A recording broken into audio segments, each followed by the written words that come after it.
It's a guy, a car, and a podcast. It's a guy, a car, and a podcast. It's a guy, a car, and a podcast. It's a guy, a car, and a podcast.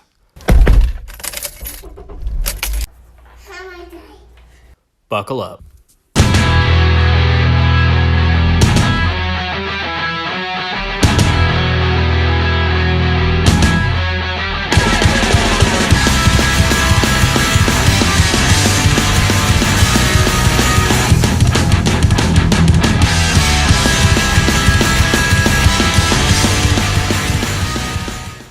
Oh man. Can we have that exact conversation again? This thing's just up and stopped a few times, and then I just kind of had to pull the audio track off of that. Yeah. I did a phone conversation with this actor in LA one time. Really? Just recorded it and we chatted. It was the first time we talked for like an hour and a half. Oh wow. It was so awesome, and it didn't record. Like when I ended the conversation, like I went back to like listen, and it was just nothing. And I'm like, "You gotta be sorry." Texted him like, "Dude, I'm so sorry." And he was super sweet, and we redid it like I think 2 months later, and had just as good of a conversation. That's awesome. But it's weird, like the technical. I produce my own show, Yeah. which is dumb. I would love to just have somebody else doing all this crap, and I could just like sit here, but I don't. Well, maybe soon. So then we're gonna get you some hits. Is it recording? It is, yeah. Fuck yeah. We're So rolling. And the beautiful thing about it is, too, I can start that, I can start this, we can start talking. And are we gonna start the show? we could just start whenever. Because the editing, like I can actually start us whenever we start. And it's not the kind of show where I'm like, welcome to this podcast. Like, I don't... Woo! I'm gonna be talking about periods I'm the least serious person about myself ever. So yeah, it just kind of fades in. We're just going to fade into this nonsense. I'm excited talking. Anyways, we were talking about... I just want to like stare at it, like, hey. Which is funny for me because I guess once I set it up, I kind of forget it's there because I'm just like over here. But I do notice for the first little while that guest is usually kind of like obsessed with that, and I get why. But then we just kind of like lean back into the conversation and they forget about it. And at some point people will actually say it, like in the middle of something they're saying, they'll be like, and I forgot we were on a podcast right now. I didn't even realize that I was just saying all this stuff on a podcast. Just let it all out. And I'm like, I can edit it out if you want. They're like, no, it's fine. That's awesome. But anyway, why D&D? I don't know. I guess maybe I have a really stereotypical view of what like nerds... No, so did I. And I was like, Connor, I'm not fucking playing that game with you and your friends. Like, no, it's not happening. And then he's explaining it, and I'm like, okay, fine, like, I'll go, I'll try one. And it was actually really fun. It was way different than what I thought it was going to be, because I'm like, I'm just going to sit around and, like, fucking, this is weird. But no, it was a lot of fun, and, like learning the game, too, and I'm, like, trying to get people, like, come on, it's fun. They're like, what the fuck? Why are you playing that? I'm like, no, you don't understand. Like, it's actually fun. And then so I was like, yeah, I'll go again. Probably won't ever go again, though. It's something fun to, like, if you know, I don't know, you're buzzed and bored. For me. Sorry, Connor! But, yeah, I don't know. I think I just want to try it. Were you buzzed that day? No, not the day. I was drinking the first time I went. Oh, okay. I shared wine with Ashley. Which I shouldn't have shared, because it was a small bottle. I was really upset. She's like, I'm more... So you were more into it for the social aspect than actually, like, knowing all the... no, I was more just like, okay, cool, let's try it. And then once I tried it, I think the actual part of playing the game I did find interesting, but not interesting enough the second time. I don't know, I don't know. I feel like the thing that makes me uncomfortable about D&D is the performance aspect. Like, I don't put on characters, I don't use accents, stuff like that. And so... Well, I do like that. But if I get to just be weird the whole time, if I have to stay with one character, it's fucking boring. Like, I'm like, dude, I can't stay... No, I can't. You need a barbarian accent. What the fuck is... What do barbarians sound like, dude? Like, tell me. I'll do it, if you know the fucking voice. Do you have, like, a performance background? Are you no, not at all. No, not at all? Singing, acting, dancing? Well, no, I mean, I did... Baton twirling? Nothing? You saw me baton twirling, fucking... Woo! No, not at all. Because visually speaking, outside of you just being an attractive woman, like, you seem to be a moving work of art, like with the tattoos and stuff. So it insinuates that you have this displayness about you, where you you enjoy to be seen, or you enjoy to be like observed and stuff, and that would lead me to believe that you enjoy performing, but I don't know. Yeah, I don't know, I just like to have fun, and I'm very social, so it's like when I'm in a setting where I can just be whatever the fuck I want, that's awesome to me. Yeah. Like, I can, I don't even know how to explain it. Like, I could be, that one person that's just sitting here, and also I'm like, hey guys, what the fuck's up? Like just like the craziest randomest shit, and I love that. I love expressing myself and just, because then there's always that one person that's like, you're weird. Like, get the fuck out of here. I don't know. I just like being whatever I want at that moment, if that makes sense. Kind of, but I would then wonder, based on, I guess, like the sporadicness of that, do you often feel fulfilled in that sense of like performance exploration, or do you often feel like insecure and, I don't know, kind of rejected socially because people don't get that or whatever? I think it's like when I'm being fucking weird and whatever, I love it. That's like me in my prime. I don't feel insecure at all. When I'm insecure is when somebody's just like, what are you doing? You know what I mean? But then it snaps back to I don't fucking care what you think. I don't know. I'm such a weird, all over the place person. Have people ever, just friends, even tried to like hone what you do or organize it into, hey, let's put you on the street on First Fridays in Phoenix, or let's do something? We have always talked about like doing videos, you know what I mean? Just like a YouTube channel, just to like, because we're fucking crazy, and there's parts where I'm like, dude, we should have fucking gotten, I know, but I'm like, we should have gotten that on camera, like, what the fuck? Yeah. So we always talk about like, doing a podcast or anything like that, but then we never get around to it. Part of the fun about this is, although we'll probably go for a couple hours, there's going to be sections or moments in this that are just fucking priceless. Yeah. And we're glad that the camera was on, but because the camera can't be on all the time, you'll miss. So part of my own motivation for doing a podcast is I have a lot of fun with the people that I have fun with, and it would be cool to catch some of that fun to share with the world. And it happens in podcasts, like in just little whatever. 100%. I know, I'm so excited for Gabriel to be here. It's going to be fucking hilarious. I can't wait for him to get here and just shut down. Yeah. Just like answer in like one sentence increments and get him a beer. I told him I'd have mimosas, but I didn't have time. So I put Bud Light for him, and that's it. I've had one mimosa in my life, and I was like, wow, this isn't... the alcohol doesn't complement, like, the orange juice. Like, it's not... It tastes like a really hard Mike's Hard Lemonade, but with orange juice. You gotta make it right, though. Maybe that... Okay. Right. I literally just had my first eggnog a few weeks ago, and I was like, why? Why is this good? Like, rum, I already have trouble with, but rum in, like, milk or, like, some kind of dairy sort of thing? That doesn't make any sense. Ew. Ugh. That's so gross. I had a Smirnoff screwdriver last night. It was like Sunny D. It was delicious, and the bottle's literally, like, this big. It was, you should try it. It was delicious. I'll give it a shot. She goes, I was like, just come in when you get it. She goes, okay, it's not camera, right? It is. 100%. And pointed right at her face. If she's sitting here-ish. Oh, she's going to sit there-ish. So this group of friends that you have all that fun with and are thinking about doing like something with, is it a small group of friends, or is it just a bunch of different people, and so it would be... Well, I think, like, Lexi was going to come. Dude, if we recorded ourselves, we'd be fucking rich right now. We're just like, we're awesome. Do you think about that? I do all the time, but I just never do it. So you just need some like... I want to see that video where we're both just like... You need some like tech-savvy nerd friends that can like produce and direct everything you do. And then you guys can all just share the spoils. Yes. Oh yeah. Well, and then like, years ago with a slightly different group, I think maybe it's just me. Maybe I'm just the star. No, I'm just kidding. No, but like, I don't know. I just think it's, when you're not realizing and you're just joking around and shit, it's like, it's awesome. And it's fucking hilarious. And it's all the time.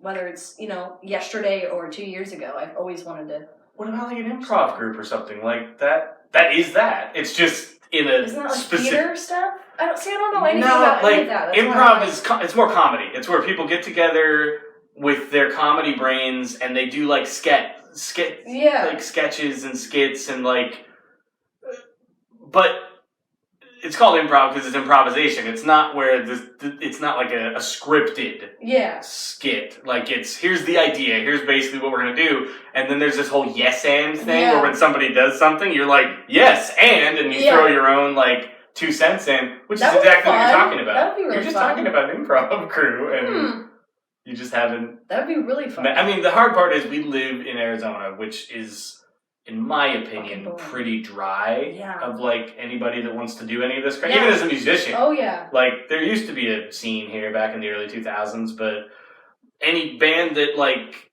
is still doing it is like Jimmy Eat World or Authority Zero. Like they're off and doing it, and the rest of us just I don't know, kind of faded into our various lives and things.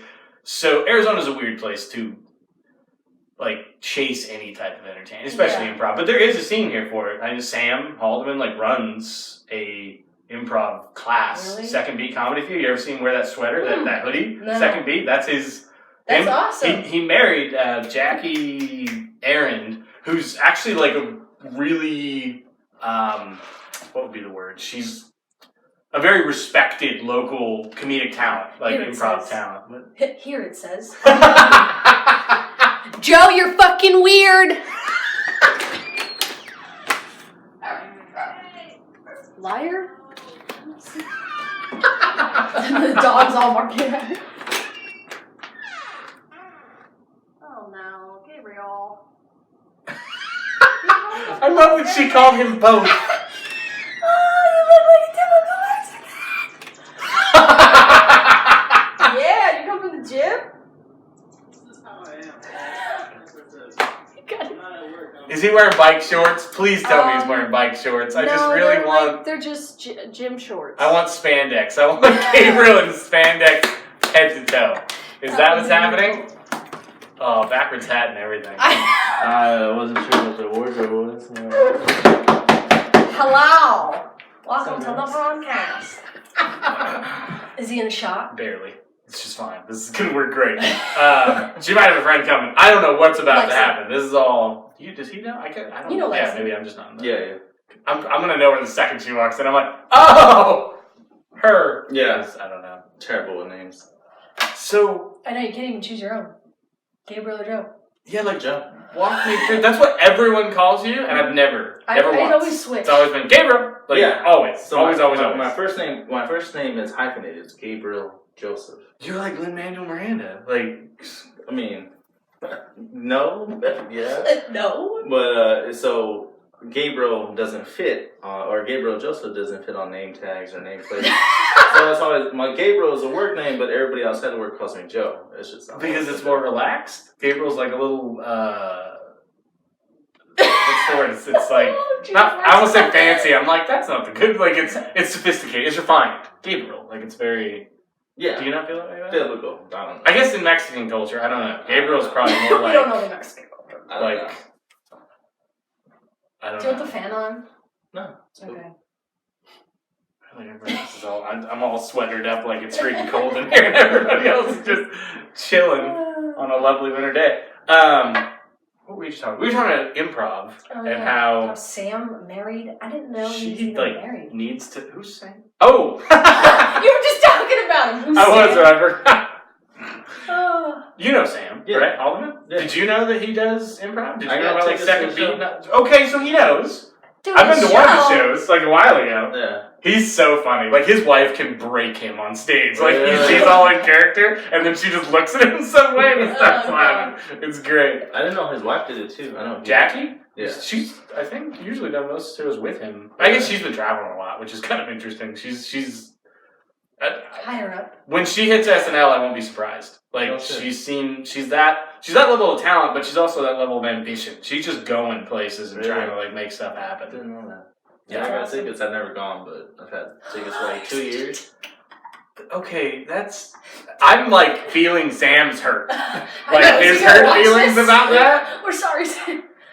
Are you sorry? Tell Sam you're sorry right now. Sorry. Tell him the date you're coming so that he can make that. We've talked about this a lot. So you know, I want to go. I didn't know you could buy like just good whenever you feel like it tickets to Sam's shows. I thought you had to you bought a date and you had to go on that date. Not to mention, isn't the theater itself kind of small? No, well, he moved theater, so he's in the new one. They actually have a box office. And so, he was really excited. Wow. And I had plans to go there, and we were supposed to go to happy hour afterward, but we got there late, and I didn't want to interrupt the show. Aww. Yeah, I'm not gonna. So you just went to happy hour? Yeah, I just went there. It's right there by the Womack, his new spot. I don't know Phoenix that well. I've only been It's to the original theater. well, it's not even that far from there. Okay. Yeah, it's I haven't been there, but he says it's right there, just a little down the way. I feel like my experience was also weird because we went to David Vilna and he got our fourth wrecked. No, I'm just kidding. What's up? See, now I do. Now face to the He's name like, and all I don't know that. what that is. Okay. Anywhere in this space, we can Make sure in the frame. I couldn't find my keys this morning. I was freaking out. They were at her house. Because you were partying last night? I did highly drink last night, but I probably would have been more prepared if I didn't. Hello. Did you know Sam does an improv class? Who's Sam? Let's start there. Let's start with who's Sam. Oh, okay. And he's married. And his wife is better. What did you call This him? is what from the Quack team? Quality Oh! That happened just after I left, so I forgot about that. Wow, okay. Does that mean, are they separate? Do you guys not see them all the time or interact No, with they're them all there. the time? They're there. different work. Yeah. Wow. That's so funny that apparently nobody knows what Sam does. Yeah, scooch in. I mean, closer everybody can get. So is this one of your, we screw around all the time and have a great time, I pals? was telling him that we always are dude, we need to record ourselves. Why didn't we get that on recording? We can make so much money. We just need somebody to follow us around. So all we have to do is just be ourselves. We don't have to, Is she just a heel to all of your fun over here, or is it? No. Bitch. Look out! Bitch. Look out! If we weren't on camera, no. We begin. No, never mind. So, topic, your book. You want to talk about I do love? want to talk about those because there's multiple. No, not really. Isn't there a series? There's a series, and then there's one that falls right in between the one you read, the love story. But was it bathtub, candles, No, at my desk really? reading. No, the feeling, not what you actually did. Although, if you really want to paint us a picture, that could be fun. No, so it was amazing. Have you not read them? No. But in my defense, my brother's an author too, and I've had to choke those books down. I don't read. I do audiobooks at work, but I don't. Get yours on an audiobook. It's an attempt. Dude, that's why I'm here. I will pay. Because I actually plan on doing that. Where me and my brother want to get the equipment and That'd be awesome. want to start reading. I'm so excited. Oh, so you would just say it? Yeah, I'll read it myself. That's Can awesome. Can you do all the characters? Well, I Or would. do you do voices, or how does that? I don't know. Oh, bitch! I don't know. Looks like I'm getting invited somewhere else. I can just imagine I can do myself voice. reading real calm, quiet. Bam! Oh my god! Nowhere, just while someone's driving, just having a mini heart attack. I Oh think my that god! sounds really fun. Wow. No, that would, especially for we do it for all books, because the full book that I read, that'd be badass. The first one? Whatever one. You said you I read the only middle read one. parts of the other book you were working on. Oh, the third one. The second one. Oh my god! I don't Well, no, because you read the first one, and then you and Dwayne got a sneak peek of the second one. Yes, there we go. Yeah. Did you finish the second one? No, I'm still working on the series one. I'm working on, but the love story's done, and then of course the first one's done. Oh yeah, one time he made this scenario of me, and you made Oh me my God. an evil bitch. Oh my and I God. pulled the plug on my husband. I don't 'Cause I was know where he selfish. would have got that from at all. I don't either. Like, what the fuck? Doesn't There's represent not my even character at all. an inkling. A bitchiness in there. Not at all. No. Fuck you. Just kidding. It fit. It did fit, actually. So, That's exactly what would have happened. Yeah. Fuck you. Life insurance. is that Just kidding. is that a pattern of relationships for you? Do you tend to throw them to the curb? And...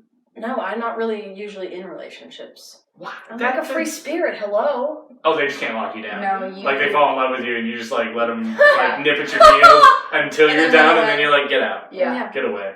Wow. We could say See, that. But at all. I was curious about how she got there. Because reading like what love stories, like what put you over Oh, the edge? no. What hurt? Like who hurt you? Exactly. Exactly. Yeah. No, that's fair. Your Like, ego of men. who did?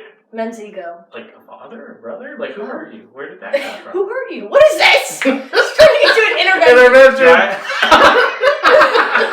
Oh, you fuckers. No, I don't know. Love Addicts Anonymous meeting right now. No, maybe it's... I don't think I've ever actually thought of that and got to the root of that. Oh, wow. Because you weren't curious or because you're like afraid of it? Like, is it... I just think I haven't given a shit. Because what is it going to change knowing why I'm like that? Like, what is that going to... But from the time puberty hit, like, obviously you had a thing for boys because that's how that works. So, well, generally Wait a speaking, minute. I guess we're in a different time now. You had a thing 2019. you had a thing for companionship. That would be different.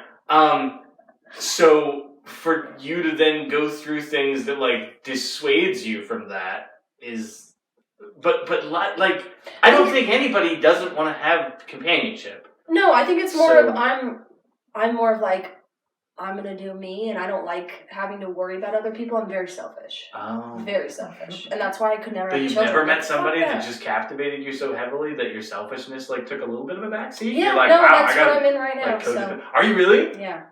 And you're not. Just the face. You're not enjoying it. Like you're I hope he you're doesn't watch perturbed this by podcast. it. You're really I hope he bothered? doesn't watch the podcast. No. I'm just kidding. No, I don't know. Or it's just uncomfortable. It's a new way of living, and you're like, wow. I don't know. Like instead of your first thought being like, where am I going to go get coffee? Your first thought is, what would he like for this morning? Or I don't know. I think for quite a while, I did the whole thinking of him first, and I was like, what the fuck am I doing? What coffee am I getting? So I don't think anymore as much. Has he noticed the transition? Or it's like, oh wait, where did you go? He's a little you were here, He's and a now little shit. Men are. men are. We Yes, are. there's We the back half of that sentence is No, so but it sucks important. because it's not all men. I mean, there's. That's true. You know what I mean? Like, I don't know, but a lot of men are the same. I'm a sweetheart, but I get to some point with women where they've earned enough trust that I realize that this could be something, and then I get scared, and then I start like sabotaging in really subtle ways, and I don't mean to be like, I don't know, intolerable, but I do get exactly kinda what you're. Yeah.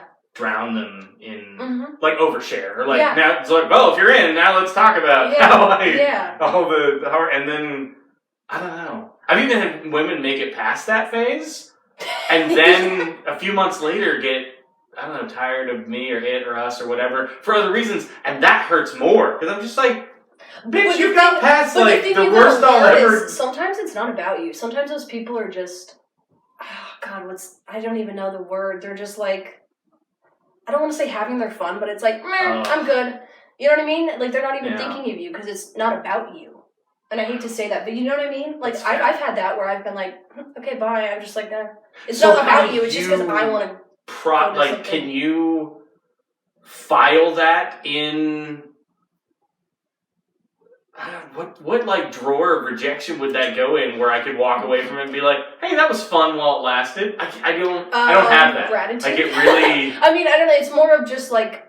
I get very abandoned. I get very rejected. I get very. Yeah, but it's almost like you got to be thankful for the time you did have, and what you like. If you got anything out of it, you know. Okay, well, fuck you, bitch. But I learned this with you, so my next relationship, I know what can be different or what might make it. I don't know how to. You guys get what I'm saying? Yeah.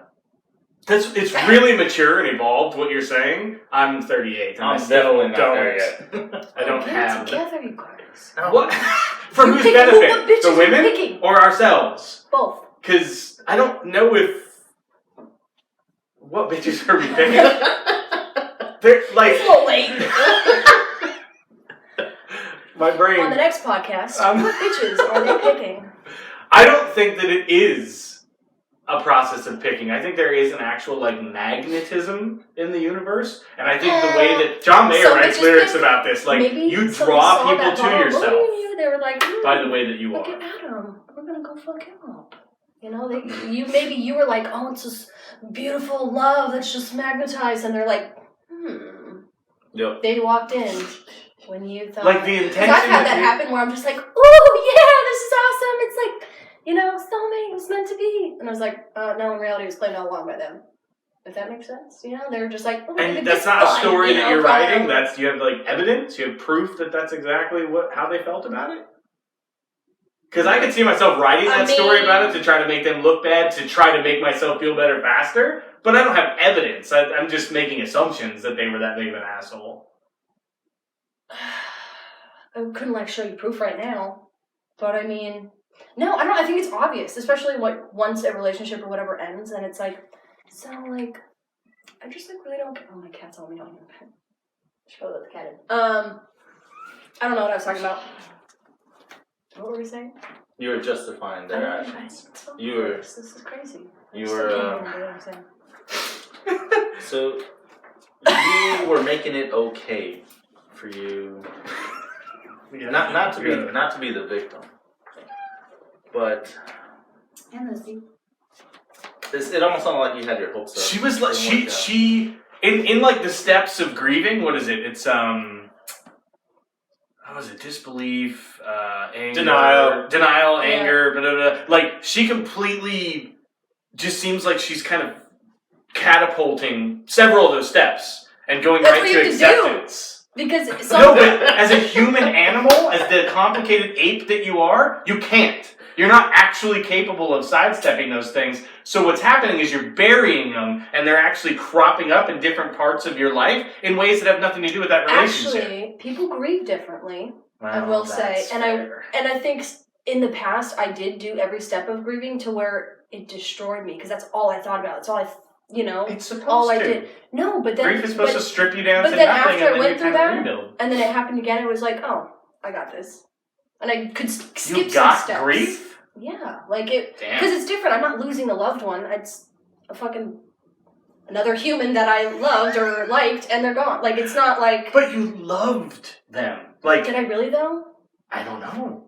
With the level of dismissiveness, it feels like maybe you're not giving as much love. Oh, the first stage of grief. This is like an intervention. You may actually Juliana be Hagan. stuck in the first stage of grief and never just getting past it, and so you're just mad all the time.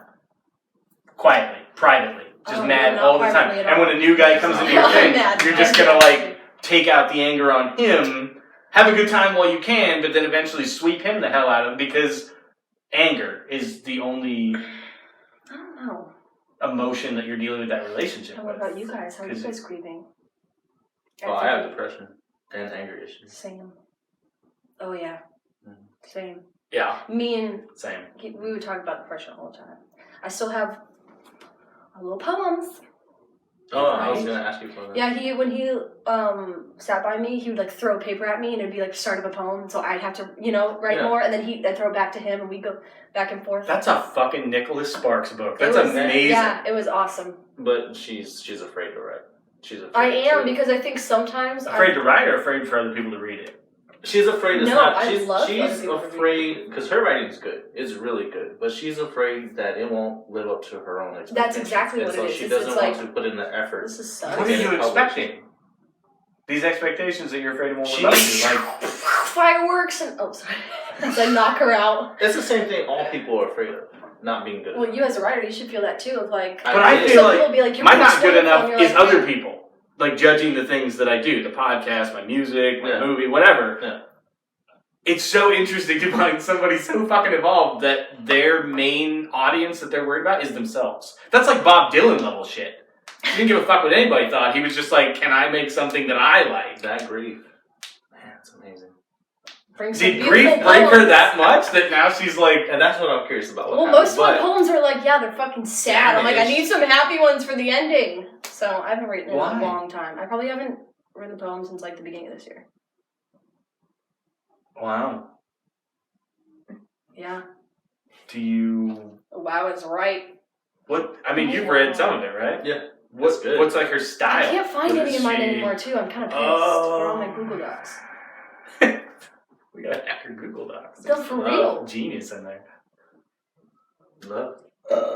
Someone. So you're her heart. So like you're, this entertaining creature and all this, I don't know, kind of like spastic energy to entertain. But there's also like a soft, tender, delicate lover in there that needs to be cuddled and. Well, I used all to that just shit. all be the lover, and then when that got damaged, that's where that whole. Where did it get damaged? I don't know. Just like one of my poems, piece by piece, along the way. I think it's really like there's not. Do one you like thing that I Kelly could say. Clarkson song? Does that register with you at all? Piece by piece. Never heard that. I love Kelly Clarkson, but I've never heard that. It's kind of a new-ish song. Like she. It was I didn't even know she was still around the time like when Keith Urban was on American Idol. Like she came in at one point to sing it, and like he's just in fucking tears. He's just broken down by this song. It's a really good song. She's performed it at like all of her shows since then. But the essence of the song is she's talking about kind of that like because of you shit where she's talking about how her father wrecked her. Piece by piece is her talking to her father and being like, "Here's what you did to me. Now let me tell you how my husband is piece by piece picking me up off that floor and putting me back together." Mine's the complete opposite. Mine's more of like, oh God, it's the one that's written down too. It's not on any like computer, so I can't find it right now. When I find it, I'll show you. It's actually one of probably my favorite poems. It's probably one of the only ones that actually lived up to my expectations. Of all the things that you could do, like, distributively, do you think, like, authoring poems would be... Yeah, I've been wanting to publish a poetry book forever, but I just don't have enough poems yet. How many do you And I took his idea for the title. It's Broken Hole. Broken Hole. Because... Broken hole? And or then, broken... No, like broken and then, like, hole, like I'm whole. Oh, like broken slash hole. Yeah, like the first part's supposed to be all like the sad, depressing ones, and then the last half is going to be all the That's how she's getting out of it. Sick. It's really good. It's but amazing. She is sitting on her ass. I am. I need to find all of them so I can put them together, brainstorm. I don't know. And sometimes just need someone to sit down with you. And I don't know. I think it's more frustrating because a lot of it's in my head, and when I'm going through it, it's like, oh, that sounds great. I go to write it, and it's like, fuck, I can't even put the words together. So or she hates it. Maybe that's and it's good. It's good. But she hates it. She hates it. Well, do you need just like another, like a filter that can tell like you whether you think it's good or not, that it is good? Bump out some good ass, but like I'd probably get the whole book done. I've tried. No, we really should. For how long? For a year? I've been trying to get you. Longer than I've been trying. Do I have to? Like I know. Okay. We'll get it together. We're gonna work on this. We will. Lexi? Yeah? Tell me about you. What's your... Tell me about you. What's the 2 + 2 that makes your 5? What? It's a Radiohead song, and you're welcome. You need to go listen to Radiohead. 2 + 2 = 5. Alright, well, there's nothing to know about me. Wow. I'm boring. I don't think so. Yeah. If you're friends with this... I was going to say, I'm boring fucking friends. That doesn't work. That doesn't happen. If I'm comparing what I'm getting from you to my own self, because I feel like... She's a shy person. Growing up... That's why when we go out together, I'm like, hey guys, we're here! And then she gets drunk, and then she's me. I feel like in my teens and in my 20s, I feel like I would do everything that I could to try to make other people look good and stuff like that so that I wasn't being paid attention to. But the whole time, all I was trying to do was stay attached to this group of really fucking cool people and just try not to get noticed. To be like, I'm here and I'm enjoying this. Like, hey, what's up? But that being said, as I guess matured, what I really realized is that I'm actually cooler than all those motherfuckers. I just never had the confidence to like actually present. So that leads me to believe that you're hiding something fucking great from the world and just haven't quite got to the point where you're like, you know what, fuck this. If we had a mimosa. Okay, well, I know I'm fucking awesome. I'm a great person, but I mean, that's just it.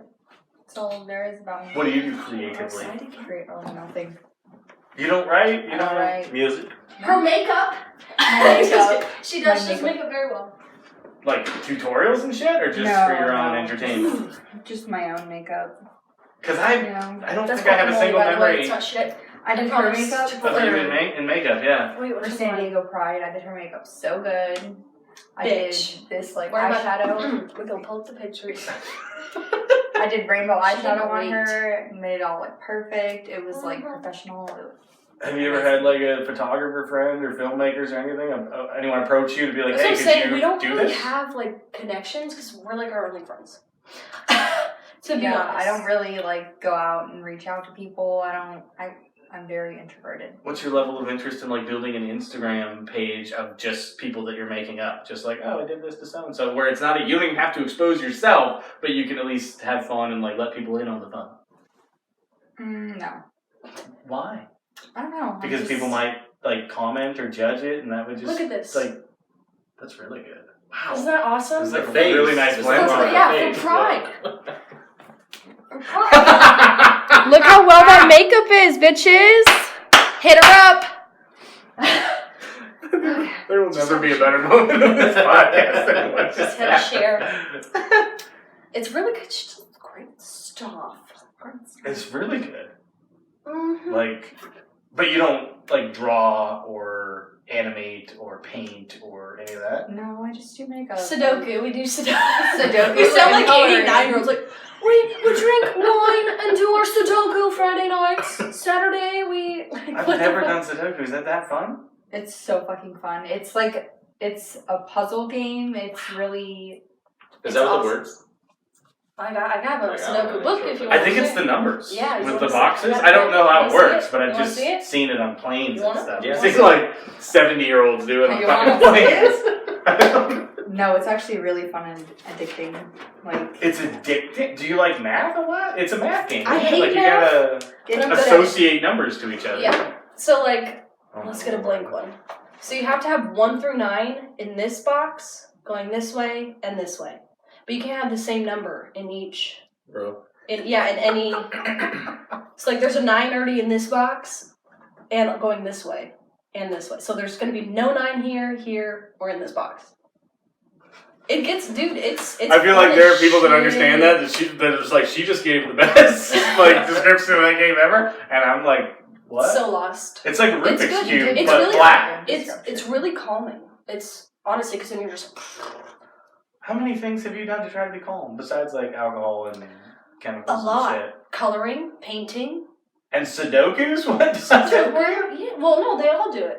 Oh. You can't just have one thing that helps. You know. I mean, I think that's part of the struggle of my life. There are very few things that will really chill me out. Mhm. Really chill me out.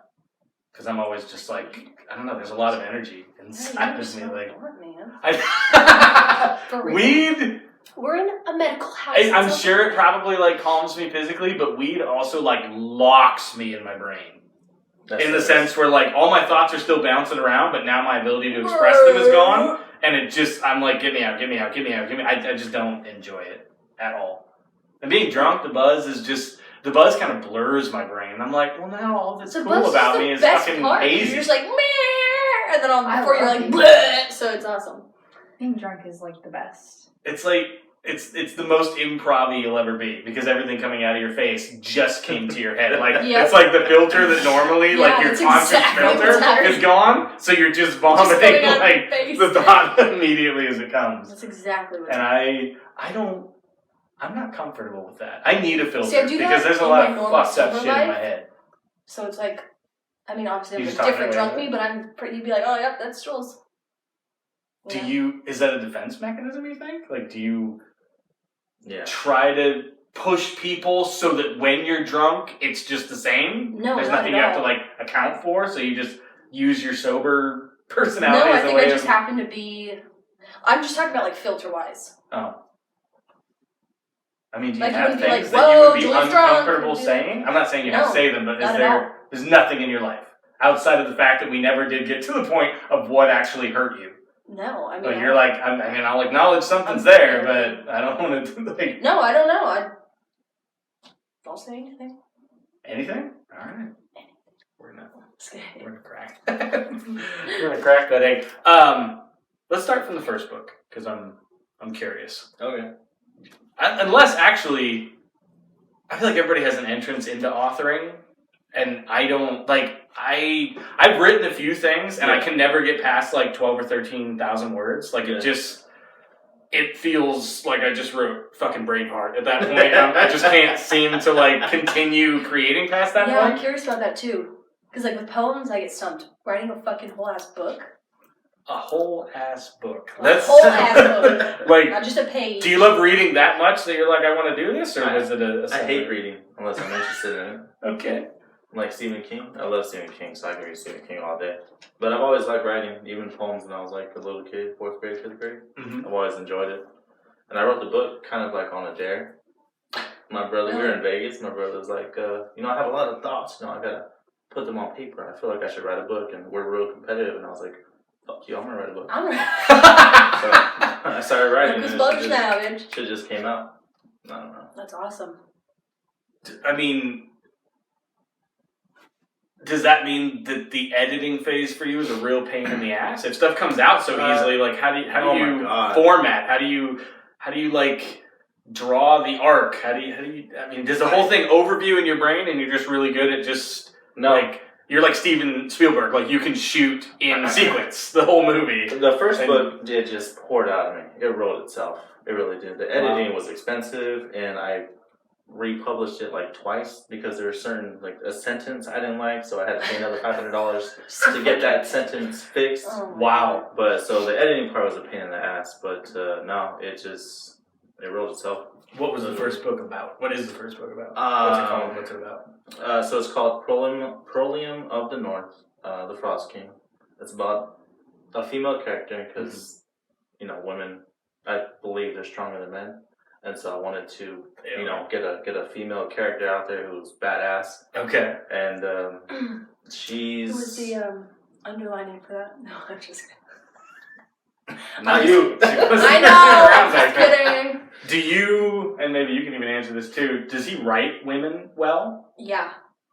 The way they think, the way they everything? Surprisingly well. Really? Okay. Like if I was in that exact, setting and book... Uh-huh. I'd probably do exactly what the badass bitches do. Wow. Or I'd imagine that I'd do that stuff and not be like a shriveled pussy in the corner, scared, Have you read the book?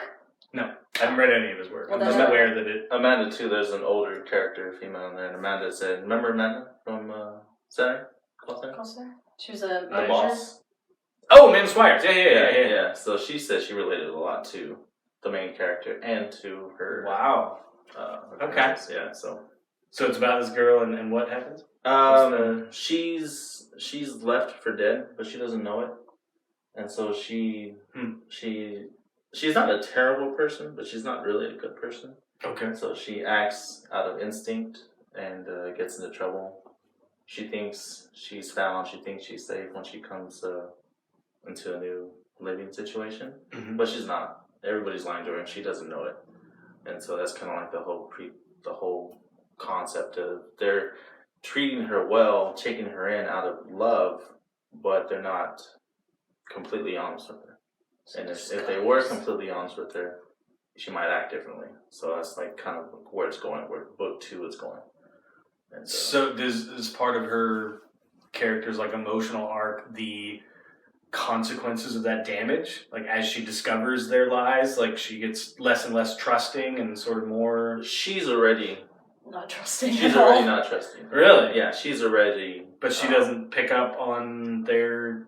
She doesn't. She's a survivor, and she's just reacting to what's in front of her. Wow. Yeah, all the while, that eternal search for home is always in the back of her mind to find home. And, there's a lot of subplots, a lot of lies, a lot of kind of oh crap, what is she going to do moments. Mm-hmm. But, and you've read this one. Mm-hmm. Is it these moments where the lies reveal themselves or where she figures it out, is it pretty emotionally intense? Yeah, well, for me, I love reading. Mm-hmm. So when there's, the type of book that he has, that's, the funnest type of thing to read because it's so interesting and you're always oh my god, I gotta finish. It's not okay. It's very intriguing and it keeps you on your, you're just, sucked in. So, yeah, I think once it leads up to those moments, it's really wow. Oh, my God. Does he write like he talks, or does he have a different voice? Oh my god, I not cannot at talk. all. I am Not at all. Yeah. You would read it and like, "There's a fucking Gabriel." No. What's this? I'm real vulgar, real dirty-minded, and I'm real lazy. You're gonna talk pretty slow. Does that make it in your books? Like, do you do like elaborate like sex scenes, or I don't know, even like rape and shit? Not like, Girl yet. with the Dragon Tattoo? Not so much in the first one, but in the second one, it's gonna be much darker wow. than the first one. Yeah. So in the second one, we get a lot of answers that the first book doesn't address. So the second book is going to be much darker, and it's taken me a little while. But and you said you're like published. It's published. Yeah, I'm actually. Do you have like a website, or how do people find this? It's on Amazon. It's on Barnes & Noble. It's anywhere online. But I'm actually looking for an agent right now so I can monetize it a little bit faster. Yeah. You know, have somebody else sell it for me who has the time, because I have no time. But yeah, I don't know. Is that because all your time is in writing, or like where do you find time for, or where do you make time for I writing? have so much stuff I work on. Yeah. Besides work. Investments. Shopify, job store. I do a lot. I'm busy. I just heard about Shopify, and I still don't know what it is. It is fucking amazing. Is it? It is amazing. We'll talk about that sometime. Okay. But it is amazing. What is? Shopify. I know, that's what I know what Spotify E-commerce. is, but I'm like, Shopify? I don't know. E-commerce. Buying stuff online is all I hear when I hear e-commerce. Like, is that? Yeah, basically. It's like An eBay? online shopper? Well, I mean, that's a whole process. Okay. that's another topic. Another problem. That's Another podcast, another time. Another podcast. So what, for the... Welcome to our podcast! We're here. For the listeners and watchers, walk them through the titles, and you said they can find that on Amazon. So how are you listed as an author? Just Gabriel, Joseph D. Reyes, or GJD Reyes. GJD Reyes. Those first three are initials, last one's and it's Proelium, Proe. Just type it in, Proelium of the North. It's on Amazon. Second one's not published yet. Second one's really Is the one done? The first one is the first complete. one's, yeah, Second one's done, but I haven't published yet. Third one's in the works. Got it. Yeah. Dope. For real, no, that first book's really good.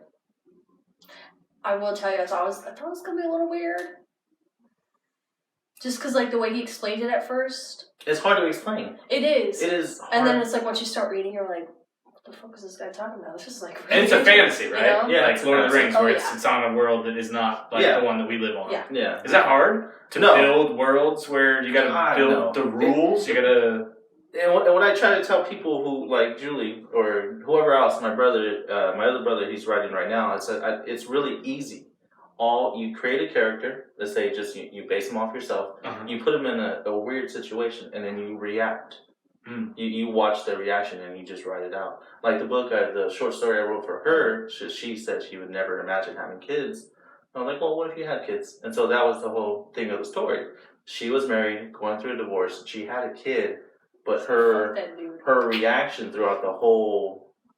I put her in situations, and then she reacted the way I thought she would react in the story, and it ended up pretty much... Has that shaped you as a person? Like, do you actually have a different perspective on kids now? No, not at all. And I'd still pull the plug. Meaning abortion. No. What do you...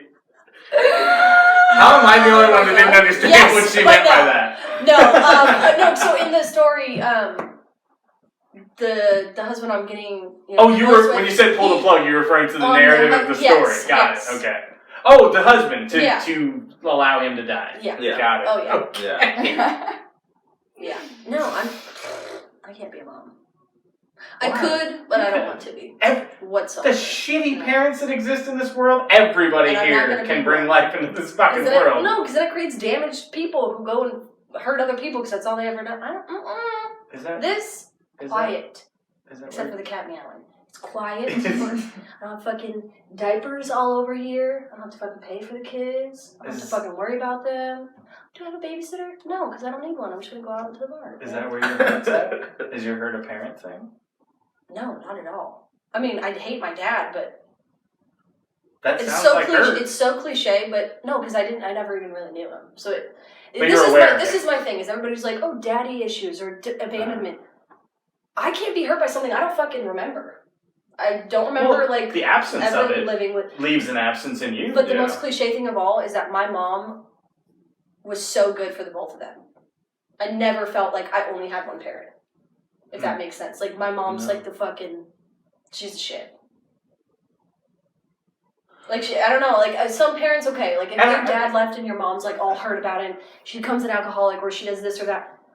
My mom was never like that. Right. She never took it out on you, and she created a very safe and a secure space, and you were allowed to develop. And that's wonderful, and sincerely, I imagine she was probably the greatest mother of all time. However, there is nothing that a woman is biologically able to do that can replace a male influence. Like but see, I never had that, so I never. And I guess you does that make sense? See the difference, I guess, but I'm curious if you.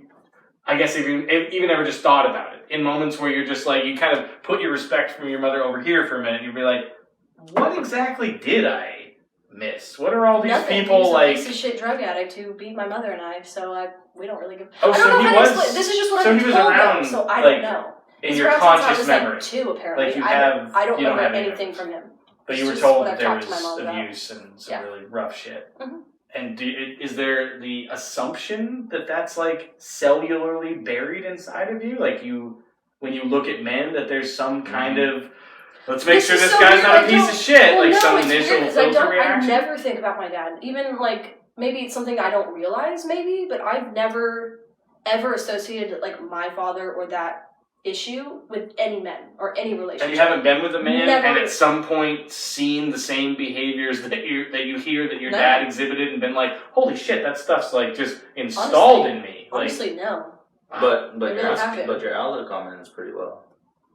Because you guys fucking suck. A lot of us do. Okay. Or in moments, even the best of men have bad moments. I think I don't like to be let down. And I especially don't like to be let down because of my own assumptions or my own expectation. There we go. Oh, okay, that's the better. So when I expect something and then it doesn't work out, I'm pissed at myself because I made that expectation. Which is that's a result of damage. That's not, I think, healthy. Well, I didn't want to use that word because it's I guess a little more judgmental than I wanted to be. But it's not like a balanced human response to be mad at yourself when something goes wrong. I feel like that's a normal thing. I know, because everything in your experience is everything each of us experience individually, we assume is normal because our center is us. We've never experienced anything else, so all we know is normal. But what I'm saying is, psychologically speaking, for you to immediately blame yourself when something out here goes wrong. If I do, comes from somewhere. I'm more upset if I set that expectation. I don't do it all the time. Okay. So if it's something where I do in that scenario set that expectation and it goes wrong, then I'm mad at myself. If it's something that I couldn't control or I never expected to happen, it's not my fault. Based on that, how's your ability to forgive? If they really come back and they really make a case for being contrite. Just don't fuck me over. You won't have to know. No, I. Fuck them and they're gone forever. No, that's it. I'm not. Just get out. I'm bad with grudges. Okay. And me too. And I think it's because deep down, again, I'm a selfish person, so I think I know that I do deserve a lot and this and that, whatever have you. Yeah. So when you fuck that up, I'm not gonna forget it. Okay. So I hate to say it, but I definitely hold grudges. Why do you hate to say it? Do you have some because I feel like I system don't of values that violates? Yeah, I don't want to be that type of person to where I hold a grudge but sometimes why? Does it serve you? Do you find yourself more safe and secure because you? No, I actually find myself more when I do that, I find myself more anxiety and more depression because that's all I'm thinking about is that grudge or what they did to hurt me or this or that. It's why the fuck am I holding a grudge? Why don't we free ourselves from that shit and just exactly seek to solve the problems? Yep. What investment are we making in our future to just hold on to that fucking grudge and wait for the person to decide that we have that much value that they're going to come back and try to fix it? Exactly. So I hate to say it, but yes, I do hold grudges and I allow myself to stay in that little circle of... But on the forgiveness side, and maybe this is although I completely relate to you in that sense, maybe this is where we separate a bit. I feel like if somebody that I'm holding a grudge against comes to me or reaches out to me in any way, I feel like I'm really interested in giving them a chance to say or do or be the thing that I need them to say or do or be. Yeah. And so in that sense, I feel like I'm a very forgiving person. No, and I agree with you because, as I'm sure she can contest, I do. I forgive a lot. What are you laughing at? I don't know. You're just, what you just said, that you feel you're a forgiving person because you're kind of allowing them the opportunity to say what they need to say. Yeah. Why is that funny? I'm so curious. What did that trigger in you that you're like, so fucking just get... That was so... because it was funny, but it's almost like... I like this. It's almost like what I said was arrogant? Like I was being arrogant? Yeah. This is interesting. Because it kind of sounds like you expect them to apologize. You're like, I do, yeah. You know, you don't want to let it go.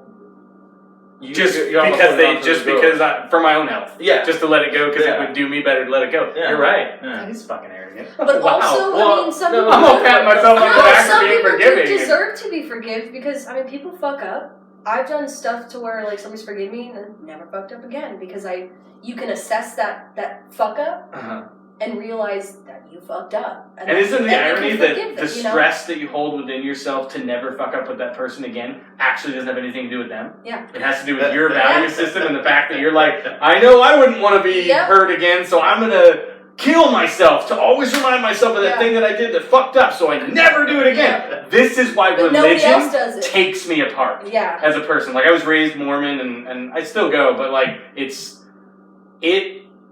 the guilt and shame structures of like sin and pleasing God or pleasing other people or hurting other people or what twists me in knots. Yeah. Because I spend so much energy trying to remember all the bullshit that I do to other people. Or when I'm leaving a party or something, dissecting every fucking conversation I had, being like, did I say something that hurt somebody? Do I need to send a thank you? Like, way too hyper-aware of all these, which is why having a podcast is fucking stupid. That's anxiety. Because all of these conversations, I walk away from and I'm like, I hope they were comfortable with talking about that thing because I enjoy going to like deep emotional places and trying to figure out the human spirit in that sense. Why? Highly difficult. Is anybody in this room religious besides me?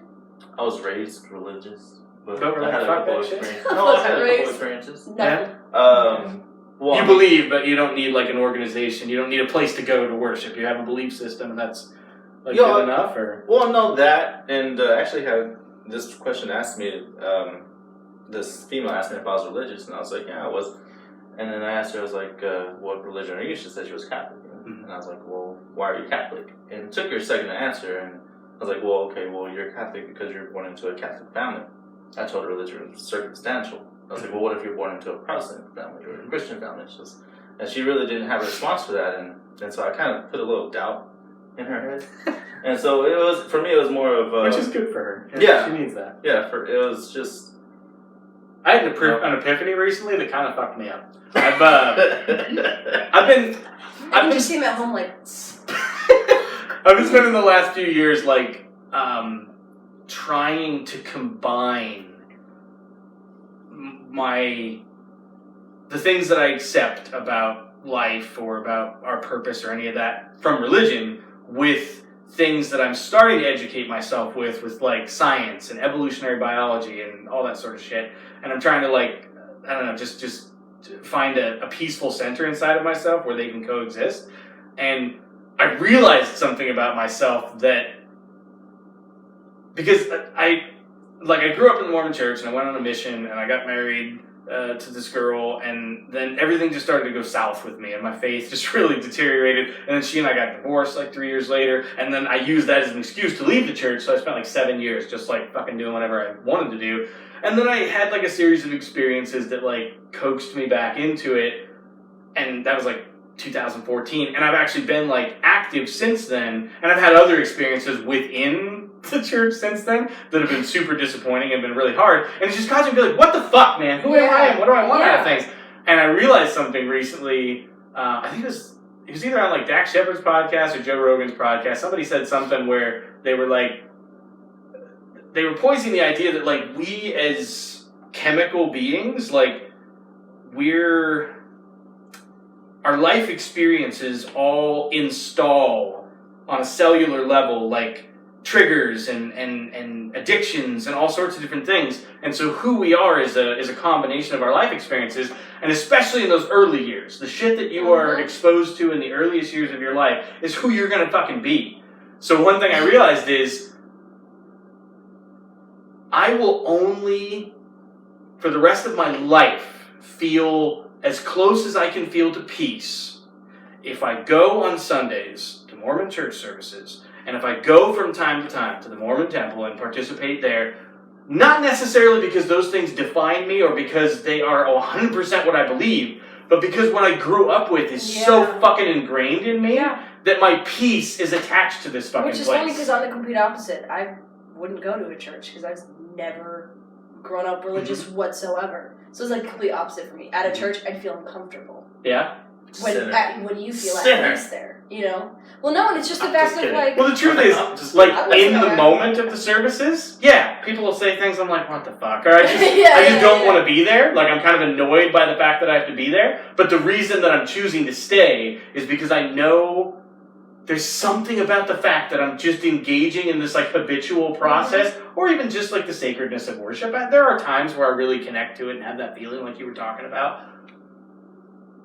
But on a whole, my day in, day out life, I feel differently when I take time to engage in those things than that 7 years where I was like, fuck this shit, I'm going to do whatever I want. Like, I genuinely spiraled. Like, the first few years were really fun. I was like, oh, this is great.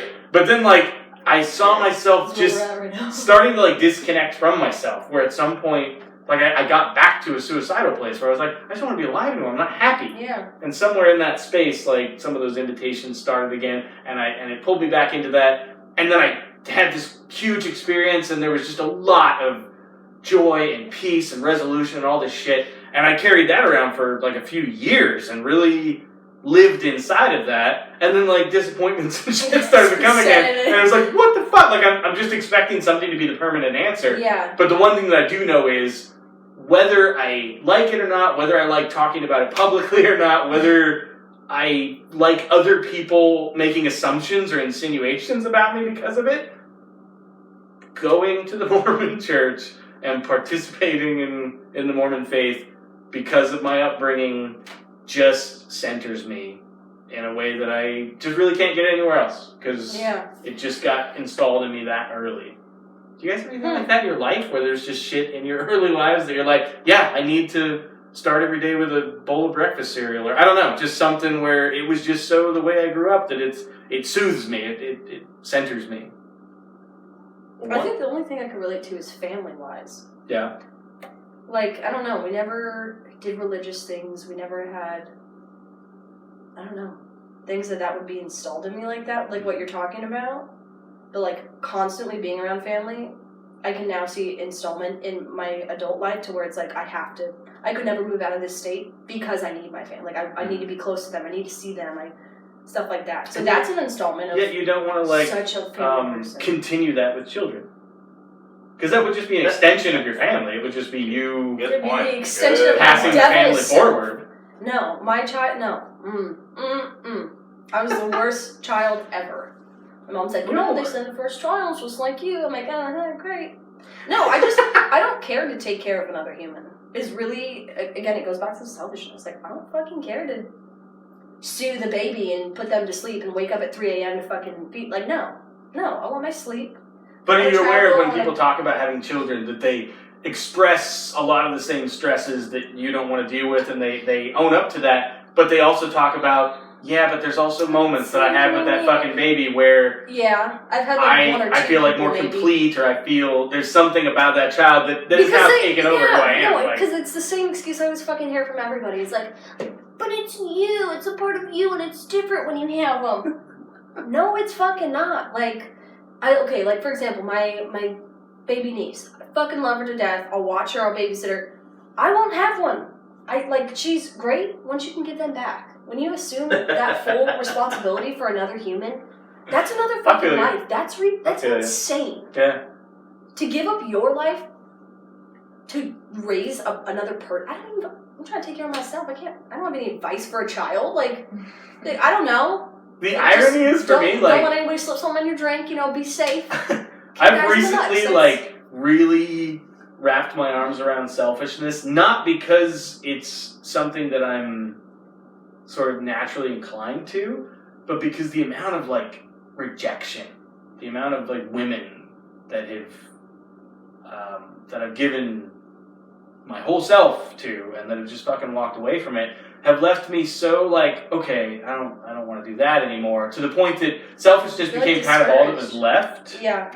And so now I'm just trying to figure out how naturally selfish people enjoy it, so I can try some of those things to see if I might like it as well, because really, I'd rather have a partner and, I don't know, kids, but see, that's neither different. here nor there. You can have a partner and have a lovely relationship without a child.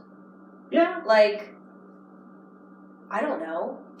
Go travel. Go spend... that's my thing. I want to spend my money on myself. I'm not going to work my ass off to give it all to somebody who can't even talk yet. That's ridiculous. That's fucking ridiculous.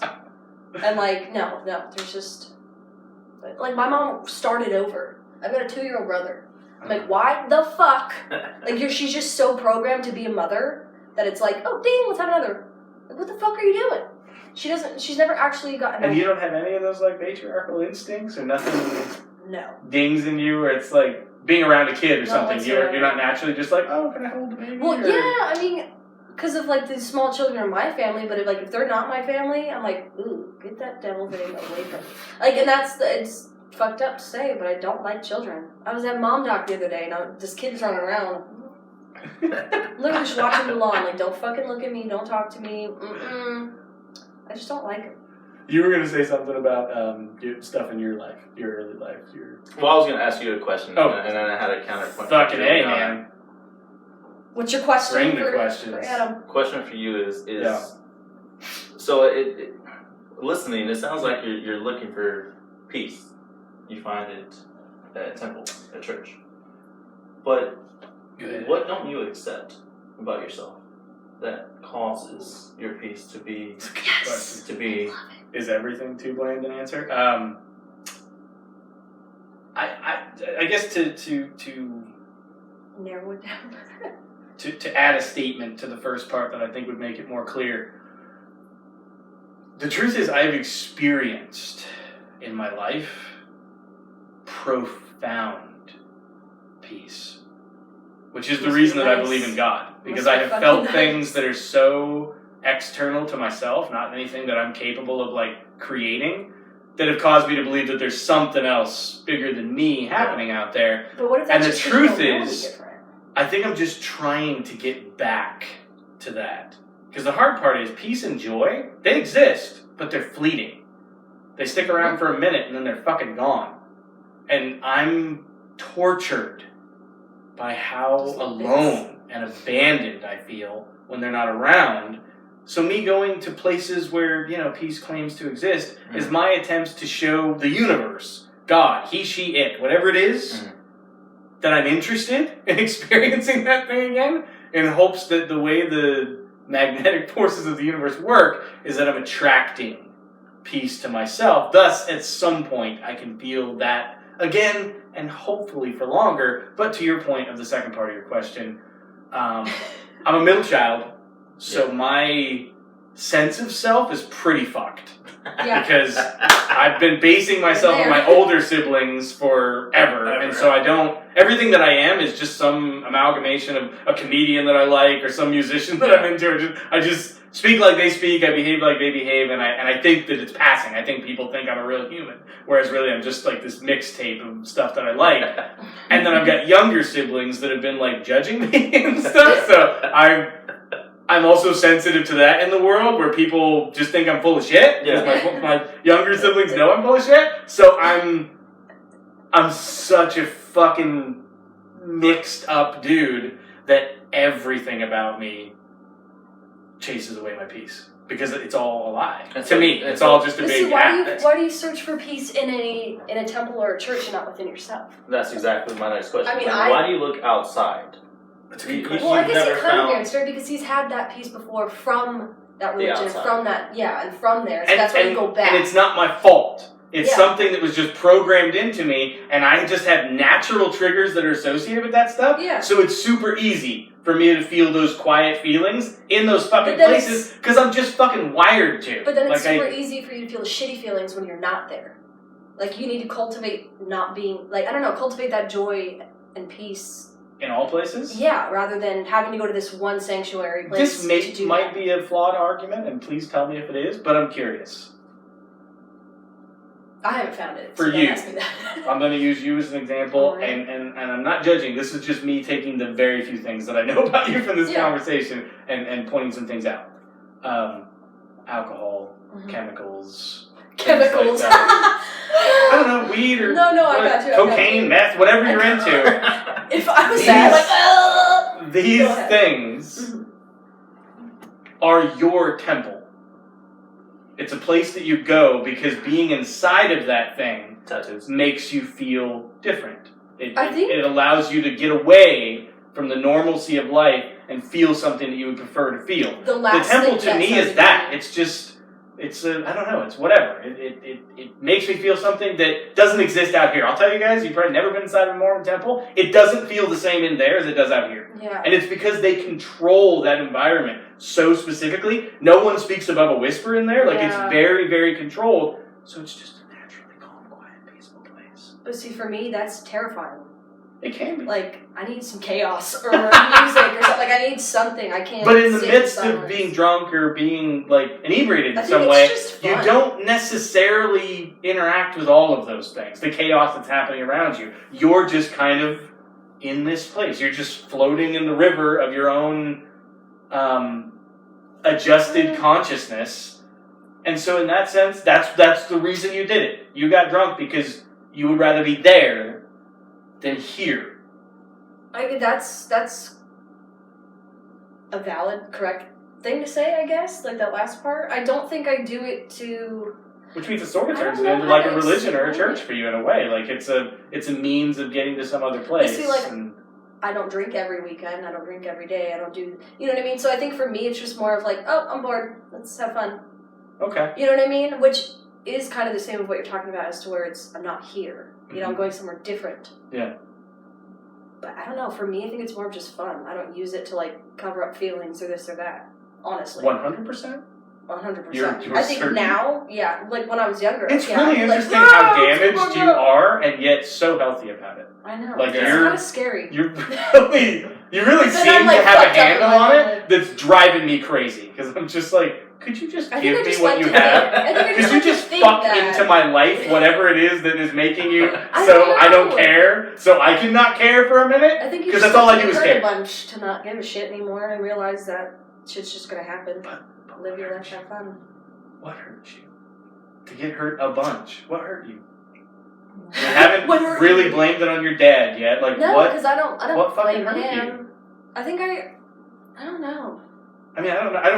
I don't like dragging people like kicking and screaming into their worst things, but like I was molested, and there were different levels of abuse. Like my dad was really a really angry dude, and so I got like yelled at a lot. There was some physical stuff there too that it really fucked my shit up on top of being a middle child. So like I can point pretty easily to my hurts. Well, that's what is fucked up with me. Is I can't just be like, oh yeah, this one thing. You might have blocked it out. Maybe that's it too, where I just don't even. I don't know. I wish I was smart enough to block shit out. Like I don't think I even realized I did it. Yeah. I think my brain's so programmed to be like, oh, fucked up shit, go in the back. And never like when you're like inebriated or anything, you don't have like weird acid flashback moments where things come up and you're like, oh shit. Like images. No, I think or just sometimes stuff. I'll think of like little betrayals that people have done in the past. And I'm like, oh, fuck that dude. And then I'll just go back. You know, like things like that, but I don't. Wow. I don't know. I don't think I dwell on that type of past at all. Like past relationships or anything. And yet, the grudge thing. Yeah. It's weird. You It's don't like dwell I hold on the this past, grudge. and yet you hold grudges, which is dwelling on the past. No, but I'm saying and you like think I about don't things dwell over on the and over past again. where I'm like just sitting here like, oh my god. It's more like if I see that person, then that grudge is like, You know, here it is. Like, it totally all comes back. But I don't know. Does that make sense? I'm a lot more obsessive Gabriel than that. fucked me over. I'm not going to sit here and like, oh my God. No, but if I see him, a couple months later, that past is coming up and I'm not letting it go. Wow. So, I don't know. I guess I do a little bit of both. Trying not to give a fuck, but also, like, I do deep down give a fuck. When it comes, when the action comes up. It's like you've, up to this point in your life, you've really been juggling your issues so successfully that none of them have bit you. But are your arms going to get tired at some point, and psychologically, like the House of Cards is going to fall down? I got tired, and I got bit, and now I'm just like, I'm not even going to juggle anymore. I'm just going to go with the flow. Like, I'm literally just floating through all the shit. Does that insinuate that you don't invest too much in any relationship because then they can't hurt you? If you're not too leaned into, like, relationships? Is that the party girl thing where it's just like, I'll just be places and I'll hang out and I'll do things, but nobody's really ever going to know who I actually am. I think everybody knows who I am. I don't think I could honestly, I could never be fake. Like, whether it's to a friend or like, it's just not in my character. Like, I can't do it. If there's one little, like, oh, hey girl, like, that's different. But, like, I can't be somebody I'm not. It makes me so uncomfortable. But you're really good about covering up who you are. How? No one here has read your poems. Yes, they have. I've read them to everyone. But to say yes, my best friend has read my poems. I've read them, so I completely... 2 people. So I think I'm excited for it to come out. I've known her for years, for a long time, and she is one of the few people I know that is the same around everyone. Like, I just can't be different. She gets along with everyone. Like, she's the only person I can bring around any friend, and it's not weird because she's just always the same person and so energetic. And just her personality, like, she's never just hiding who she is. She's just her always. And there's never been even, like, private friend moments between the two of you where she's just been like, fuck, and, like, said some shit about, like, her life or her, like, confessed things to you, and you've been like, oh, wow. Damn. There's many things. We do that all the time. I think also there is times, I guess you'd call it fake, where I don't say anything to somebody because I'm embarrassed about it. Like, oh, hey, I got cheated on. I don't want to tell my best friend because I'm fucking embarrassed even though it's not my fault. So in that way I can be fake to where I'll kind of, hold things into myself, but then eventually it'll be like, oh, hey, by the way, this happened. I need to talk to you about it. That's the only way I can think of fake or not. Yeah, I wouldn't call that fake, but that sucks. That really hurts. That's a hurt. Oh, yeah. Oh, yeah. Especially in a case like yours where, like, it is profoundly not your fault. Like, there is... And that's what sucks, I think, the most... I mean, I know we've been cheated on. I don't know if you guys have, but, like, that type of pain, maybe that's where it sources from. It's just the pain of, like, trying to tell yourself it's not your fault, but then when you think of reasons as to why that could have happened, only reasons you're coming up with, we didn't have sex enough, or, oh, I wasn't good enough or better, oh, I wasn't nice enough to him, or, oh, we didn't hang out enough, things like that. Then it all comes back to yourself, and I think that's the worst pain somebody can inflict on you, because it's their fault. But in that way, they're inflicting it on you. It's, like, terrible. And maybe the one thing that drives me craziest about, like, being hurt in those ways is that person who caused me that pain by their behavior has a power, has an ability to heal my pain by coming and saying a very specific set of words to me, and it just dissolves my connection with this world that they don't. That they walk away from a horrible thing. And that being said, I've certainly hurt people in my life, but I can say to you right now confidently that I have tracked down anybody that I have, like, a conscious memory of hurting. And I've made sure and had those conversations, even if the only thing that they said back to me was, thanks for saying this. You're still an asshole, but thanks for saying this. I'm like, okay, good. At least, message received, and maybe if you were being held back by this in any way, now you can move on with your fucking life. Yeah. And then I can breathe. Like, my peace is stored in places like that, where, like, I know John Mayer's got this song called Shadow Days, which I fucking hate, but the chorus is just something I'll just sing all the time. I'm a good man with a good heart. I had a tough time, I got a rough start, and I finally learned to let it go. Like, I haven't really learned to let it go, but I want to lean in to looking at myself in the mirror every day and being like, you've done what you could to fix what you have done. Yeah. And that makes you a good man. And you genuinely, you don't have malice. You don't go out into this world and try to fuck people over. Even right now, and this is being really, really, really vulnerable, but I've been lonely for a while. I've been single for like, I don't know, maybe a year or something, and loneliness sucks for me. And this like kind of old flame floated back into my life, and by that I mean just somebody that was really just sort of a physical thing, and we didn't, intellectually we're just not really whatever. But she sort of floated back in my life recently, and I've been like spending time with her, and just really been physical. Yeah. Because I don't, and I've been honest with her. I've been like, no, I'm not in love with you, and this isn't going anywhere. Yeah. But we definitely have something here, and I definitely want to like keep doing this. And it's kind of eating me alive because on some level, I feel like I may be hurting this girl because she might actually want something more, and I just don't have that. To you and she wanted more? Yes. Oh, you too. Oh, we're in the same boat over there. God. Or at least that she has feelings and think that if we went down that road that she could feel something more. Not that she's in love with me, not that I'm ever, but that she's got that. And I'm like, I don't. And initially she was just like, well then we should stop, we should stop doing all this stuff. And I was like, okay, because I'm mature enough to like walk away. But then she'll like be texting me and like, how you doing? And like she'll re-engage that. And I'm like, I don't want to, like, if you want this, I clearly want it, so fine, but please don't. And that takes apart the nice guyness, where I'm like, well, you're not a nice guy because look what you're doing. Yeah. And but if you're she's making aware, it clear. If she's aware and they're on the same page. If they're aware, like if you are straight up and like, I don't want this, like this is the only thing that's happening with us, and they still come back, that's on them.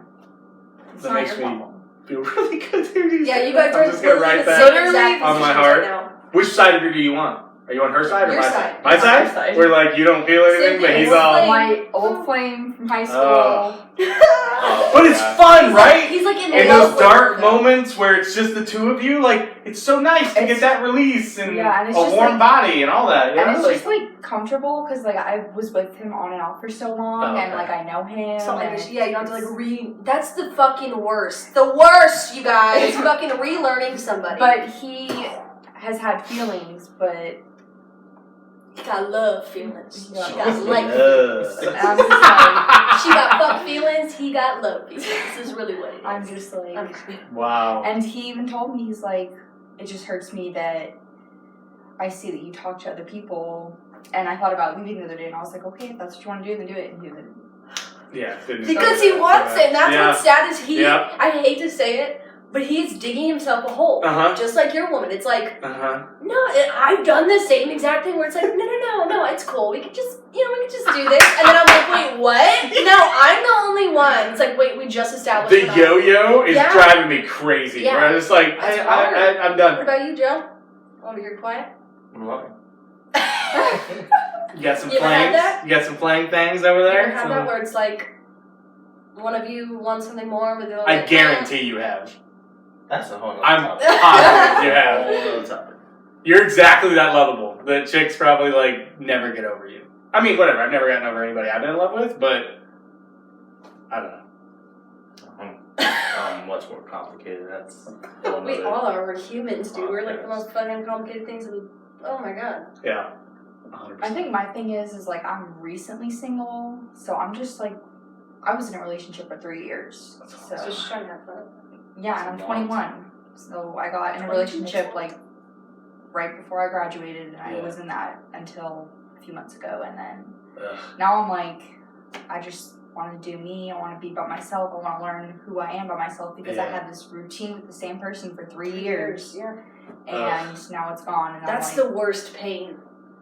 Of like the empty spot in bed where you're just friend. like this where it's right. like not just like it was a boy, like that's your best fucking friend, like that's your person, and that's gone. And you have something happens in your day, and you go to like reach out to them because who else would you talk to? And you're just like, fuck you have to like relearn who you are on your own, which is shitty because like in relationships you should still be your own separate person, but come together in love. But like so many times, it's too codependent. No, but that's the thing is that's the problem. So many times in relationships we lose ourselves and we combine into this one person when that's.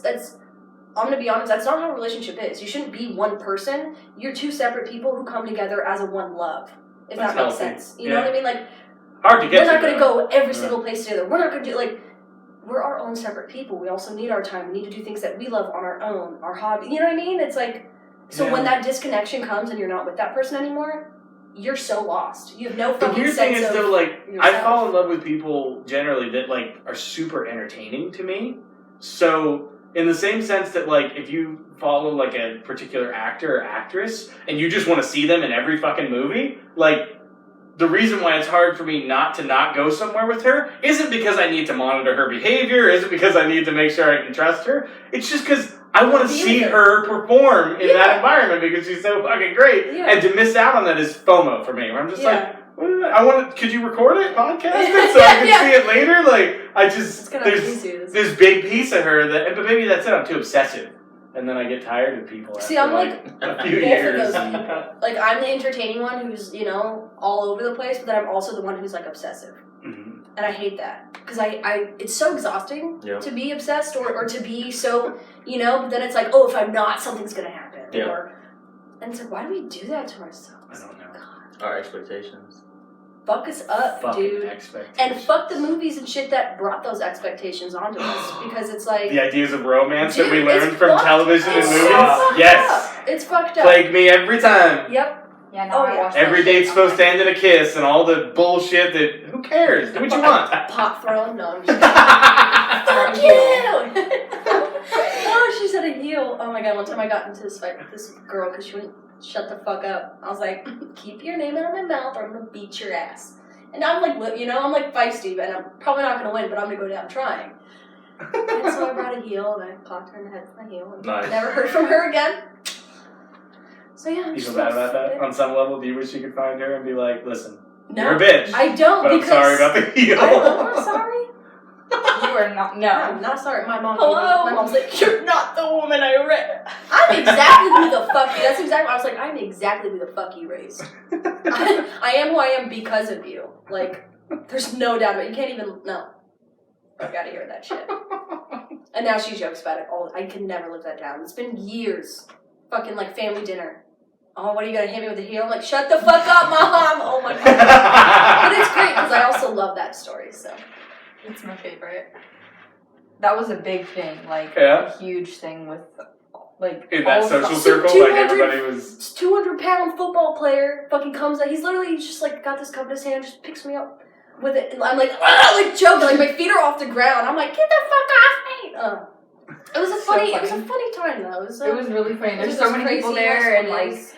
Her other friend like goes at her, and then she goes at her. Yeah, I was like, "This is my fight." What? Excuse me. And like all of the other girls' friends are just watching, and she's like, "Hello." Yeah, she's trying to like get her friends to help her. Dude, I wish I could find that video. Hello.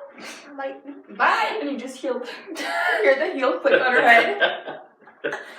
Oh, you can hear it. Yeah, you can. And then it's funny because as I'm being grabbed, my right hand just like grab her hair as I'm like being pulled. And people it was on Vine. Like people put it on Vine. Wow. And so they're making since oh my god, there was like the High School Musical. We're all in this together because my friend had jumped in the car for me. And there was like the hello. I don't know. Dude, they made the funniest fucking remixes to it. It's great. It was awesome. I love the internet so much. I know. I wish those were still around. Those were the greatest. Oh my gosh. Are you guys, if you're Vine heads, are you guys on fucking TikTok or is that a thing? She is, I'm not. I've watched TikTok, like, I don't make any. Dude, we could. My sister makes them though. Like, actually, my sister, she's a lot like me, but she's more outgoing and she's not as shy. She's in the office too, right? I feel like there's two of you there. Is there another human there that looks like you? No, my sister's 16. Is there a set of twins there? I feel like there's two girls. Yeah, there were twins. Almost just like Charlene each other. and okay, or that's whoever. not you. Never one mind. of them Continue. got Brianna. I think one of them left and one of them got pregnant. Yeah. I think they're both gone. That's what the pregnant one stayed. Like she. No, she actually went to. No, right before she had a baby, we were in the break room. And she's like, "Yeah, no, I found a way better job for better pay." And this, I was like, "Oh, okay." And the other one's on her way out. I'll be looking at her TikTok. Yeah. Are you on TikTok, Adam? No, I listened to a podcast called Your Mom's House, and why wouldn't they say your mama's house? That'd be perfect. Not your mother's cottage. your mama's crib, bitch. I'll ask them. I don't know. I don't know. No, they're like famous comics, but the wife of the pair she curates a TikTok feed of just a bunch of probably mentally challenged people and stuff. Oh my God. Really dark, really funny shit. So I'm aware of it. But. What is this? What? Stupid. Guys who like to go fishing and who wear bucket hats.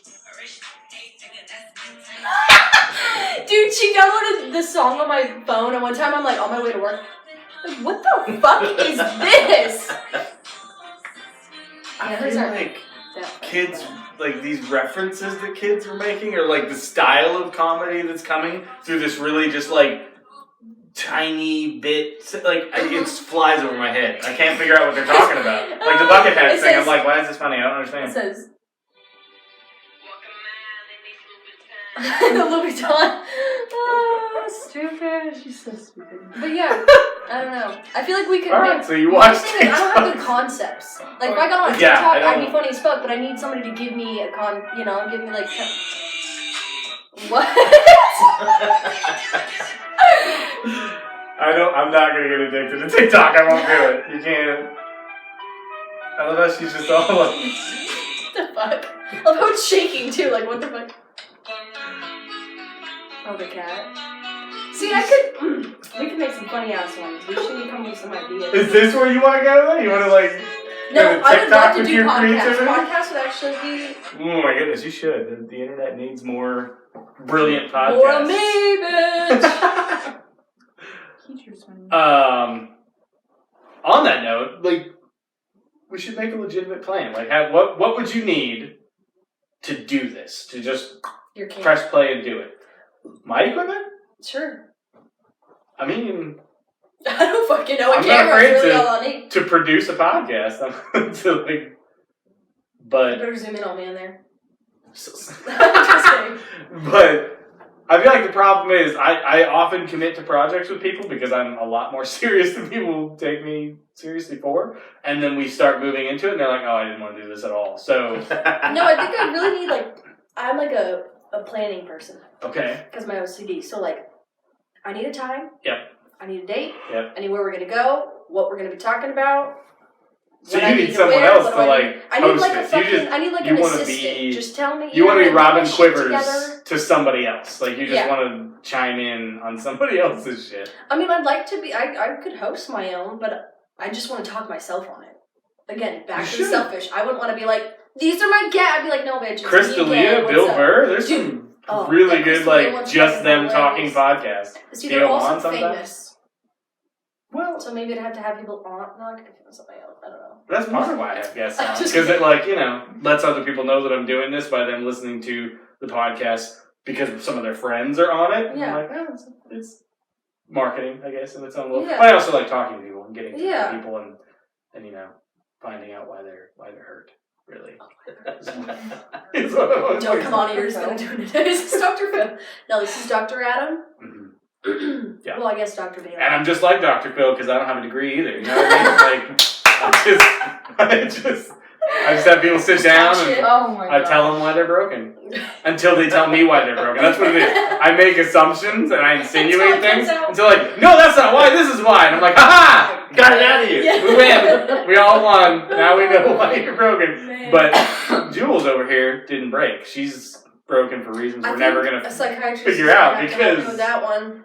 But sincerely, this was as close as you're probably going to get without paying money to a psychologist, a session. This is how they talk. And you evaded me pretty well. Not in the sense that I feel evaded, but in the sense that you're there's nothing your relationships, doctor. Don't be in my business. And then I'll finally break down and get comfortable. I'll be the first girl I ever found. I can actually do the entire list. Can you guys do the whole list of everyone you've ever fallen for?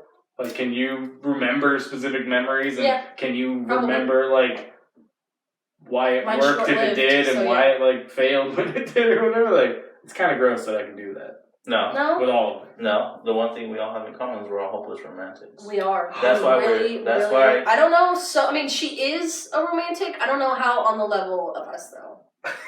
We've actually never really... But are you judging her with the current situation? Because that's not romance. I'm judging by that's just hooking up, which is different. No, I'm judging by knowing her for years. Oh, okay. She's definitely a romantic, but I don't know. Not so hopeless. You're kind of like that song on She Belonged to the Game. She don't like flowers or movie things. She like my dick in her mouth and my gun on my waist. I just feel like it's more for me. I'm just... Yeah? Is that not like that! Not like directly like... Wow, that's just the line that comes to me because I think she's more of like... She doesn't need to be pampered. She loves to be pampered, I'm sure, but I don't think she's on, like, we're not on a need of, like, girls who are like, you have to buy me flowers every Sunday, we have to go to, like, no. Very few girls are that, like, insistent, though. Like, they subtly prefer it, and when you don't do it, they notice, but I guess. Growing a bitterness out of that is pretty rare. They're just like, oh, that's how he is. But to, like, insist it, I mean, that's, like, I don't know, that's LA. Psycho. That's There's just a lot of those crazy girls chicks. around, actually. Crazy rich chicks. I've been cheated on every single relationship, so I just kind of... I feel like she's lost her... Wow. Her wanting... I don't know how to explain, like... I just, like... Like your emotional mojo? Like you don't want like my emotions are just kind of like... She don't give a fuck about anything anymore. Which is understandable, though. Like, with all the shit. Do you enjoy the power that affords you? Like, with this dude. Like, you're in the power seat. Like, you can decide what happens. We're dominant bitches.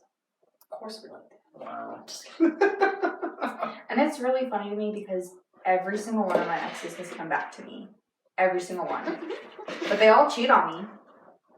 But we allow them back. Why? I don't know. So that's just like a billboard for how good you are. Oh, I know. I'm great. In all the ways. I'm great in every way. Great. That's why everyone always comes back to me. Good for you. But way to have those skills at such a young age. It takes some of us a little while longer to learn some of that fun. Huh? Here's the hard part. You cannot perfect, as a man to a woman, you cannot perfect what you can do to a woman unless you have access to a woman, which means once you get past all the flirting and all the shit and her clothes are finally off, now you have to try things. Because you don't know what the fuck you're doing. No one like walks you through this. So it takes a lot of experiences with the women to get to the point where you're like, okay, I see that this thing has worked in multiple places, which means this is a go-to. Let's do that. Well, I was talking, so it's funny because my OBGYN actually said this the other day. Well, I think the Go on. Just real quick snippet, the birth control I'm on. How's your lady doing? No sex drive, this birth control's terrible. Okay. And she's like, well, first thing she asked, she goes, what about the mental component? I'm like, what are you talking about? She's like, are you into the sex? Are you, and I'm like, well, elaborate on it more. And she's like, with a guy, you could touch him. He's ready to go. They have that physical component for sex. Women, it's all about the mental. It's all about the way you talk to us, the way, I know it's still physical, but the way you touch us, the way that you're doing things. So for us, it's a huge mental component. The fact that you two are just like immediately pretty means that you don't have to do anything, which is irritating to us. Because there's a lot of work on our side to get you in. If we care enough to. Because, some guys are just like, hey, I'll be done in 2 minutes. Let's just get this going. Which is lame. Those are like, the most... Throw it higher. I don't like the experience in that, because it just means you've just been... What are they? No, and I actually, surprisingly, I feel like, it surprises other people. I'm not like a hoe. Like, I've never been... I've never been able to, like, if I have sex, I'm in a relationship with them. Like, I can't casually have sex. Me too. Or just, like, go out. Like, for the first time, the only time in my life, I went on Tinder, and I met somebody, and I did have sex with them. I was like, who am I? And I never did it again. Like, I was just like, what? This is not me. That's what I've been going through with this chick, where I'm just like, who the fuck am I, man? What's going on? Yeah. I mean, it's got me on Tinder for a while. Really? Having a good time, I guess? I met, like, 2 or 3 people. Because if you're on for a while, it must be going well. Okay, well, I was only on there for, like, 2 or 3 months.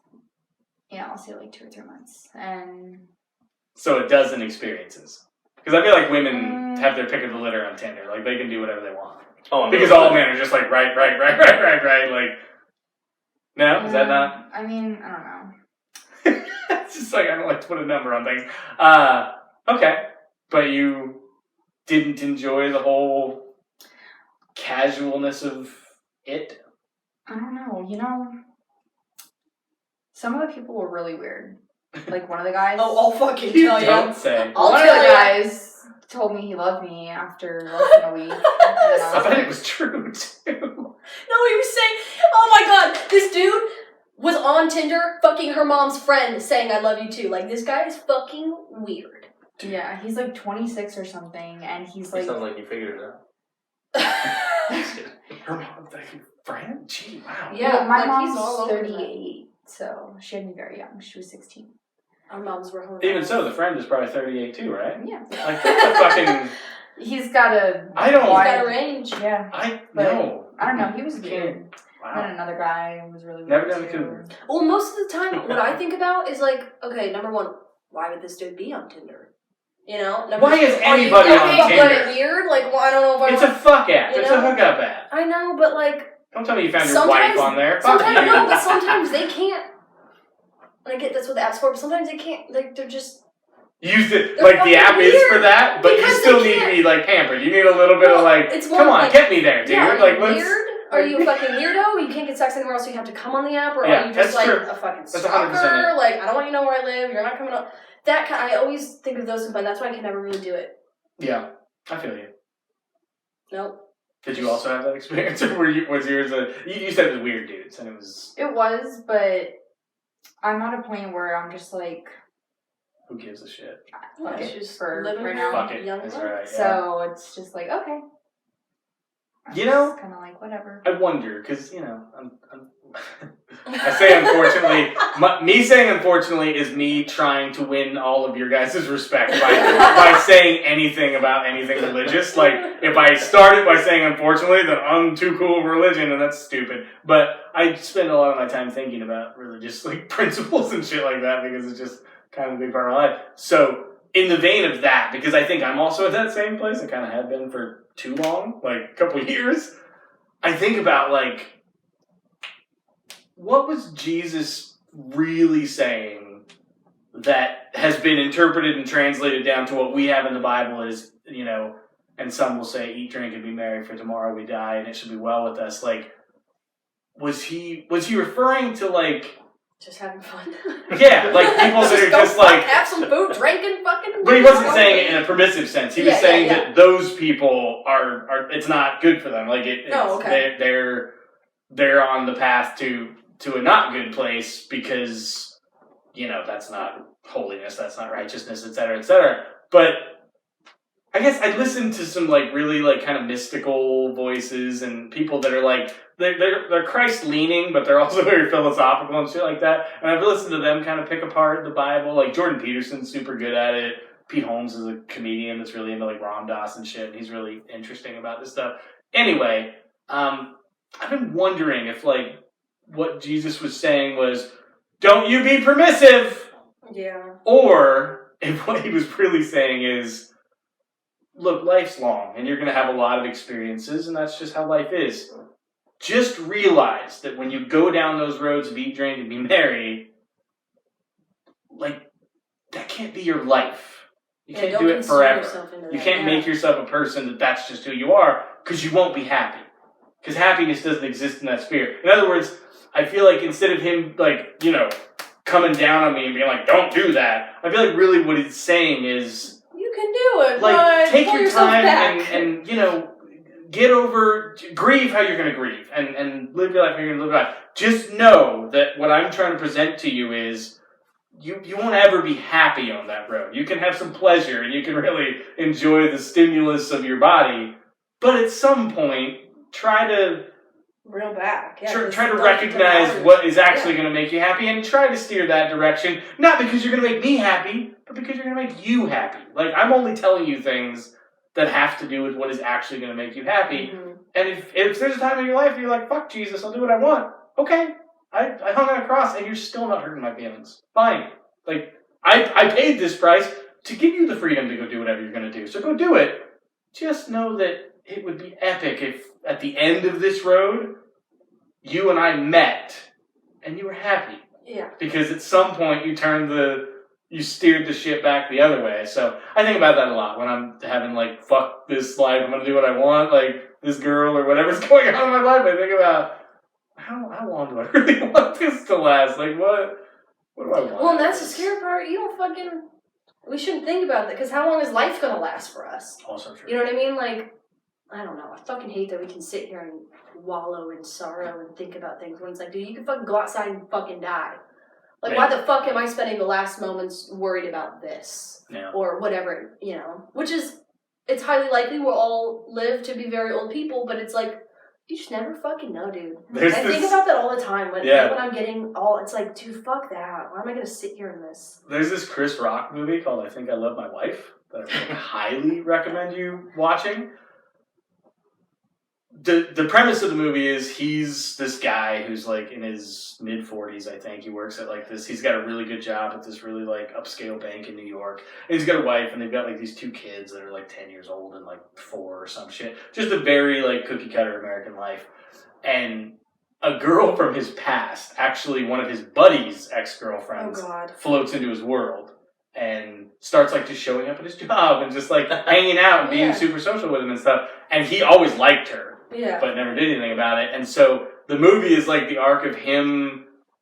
She's coaxing him into this world. Hey, why don't you come out with me? Why don't we have a drink? Yeah. Hey, whatever. And he starts like kind of following her into this world until at some point, like he's just not even sure he wants his other life anymore. Yeah. And there's this moment where she takes him, like, I guess there's like this plane ride, like in the same sense that we would climb on a bus, but people just get on a plane and they fly to like, I don't know, Manhattan or somewhere within, and there was like this 45-minute plane ride or something they needed to take because she was like, come with me because I need to get some stuff out of an apartment and my ex-boyfriend's not going to be there or whatever. And he goes with her and he's got like a big business meeting that he needs to be back for and he's just an idiot enough to get on this plane. The whole thing goes south. He misses the business meeting. He gets put on probation at work. It's a really big thing. And the next day when he's going to work, he's just so mad. And he was just like, a lot of the movie is him like narratively and overvoice talking. And he's just like, you know, people say life is short. Fuck that. Yep. Life is long. You're not going to get hit by a bus tomorrow. You're going to live a long, boring, hard life. And I think about that a lot. That it's 100% true that yes, it's possible we could die tomorrow. But chances are, we're all going to die in a hospital bed hooked up to a whole bunch of bullshit. You really want to look back and be like, oh, I just fucking... No. You don't want to have a did nothing. I'd rather look back and be like, bro, I had a great fucking life. Didn't paint with all the colors of the wind. Yeah, for sure. Yeah, I think for me it's so important because I've talked to so many miserable people. You know, people who are just so miserable in this life. I want to have fucking fun. Yeah. I just want to live. I want to go fucking travel. Like, you know, for a weekend, I just want to take off to go somewhere just to explore that place. I want to fucking do it. Mm-hmm. You know what I mean? Oh, you know, I've only got this much money left. I'm going to fucking spend it on something fun. Because why the fuck not? Like, it's just important to me to just have fun. I don't know. And I don't know, I hate that I wish I couldn't stress about things. Do you watch a lot of movies? Yeah. Have you ever seen Anywhere But Here? No. Susan Sarandon, Natalie Portman? Natalie Portman's... You just reminded me of this fucking... Susan Sarandon's her mother, she's her teenage daughter, and the whole movie is like... It starts in Maryland, I think, and she moves them out to LA just to get away from everything, and her daughter fucking hates it because it's Natalie Portman and like... She's playing like a 14 or 15-year-old, but like, it's just really good movie. But there's this point where her mother, in just like this expository kind of thing where you just really get to know like who her mother is, they're broke. They're just fucking dead broke, and she's just doing all this weird stuff to try to get them a place to stay, all this stuff. And at one point, she was like, you know, hey, let's go get an ice cream. And Natalie's just like, we don't have any money. And her mom was just like, you know what my daddy used to say? If you've only got 2 nickels to rub together, go get your shoes shined. With a big smile on her face. And it's just this weird idea of like this kind of carefree attitude that she as a child never embodies. She's always very sensible and just hates her mother, but like her mother just never disconnects from this idea that it'll be fine. Yeah. It's all fine. Well, because if you think about it, in the end, it's always fucking fine. I've never, besides death, I've never met something that's like, it wasn't fine. Like, everything ends up, I don't want to say working out, but it ends up being okay. So, like, why can't our brains just fucking realize that and not stress the whole like, if we could just skip that grieving period, and it have no effect on us where we could just still go about our lives, that'd be fucking awesome. And I think that's what I'm trying to do is like avoid that whole grieving thing. Yeah, and you're doing it in a way of how you want it. Which also scares the fuck out of me. Because I don't need you staying down that road. Yeah, but I mean, it's not like I'm doing it forever. It's just until... Till when? No, I'm just kidding. Well, I'm just thinking maybe you're not going to get past that grieving period because you're not actually grieving. You're not allowing yourself to do anything. You're just filling this... Well, no, I'm saying she's just filling this void. You know? But what are the steps of grieving? Like, what? I don't know. Pot, kettle. Yeah. I mean... Anyway, no, I just think it's more of like... I don't know how to explain it. It's just, I don't know. Everything that happened that's like... I don't know. That's something you need to grieve about. And you think that she's filling a lonely void. And like she was saying, for 3 years she was with this one person. You think it would be better for her if she just sat in a room by herself? Not at all. I think it would be better if she went out to do different things. In a way of us together. Lonely? Like, you want her to go out and do things, but still feel lonely while she's doing it? No, I don't want her to... I want her to find... To fill that void of loneliness, I want her to find... What's the word? Healthy is the word you're looking for, and you just don't want to say it. I get it. More... No.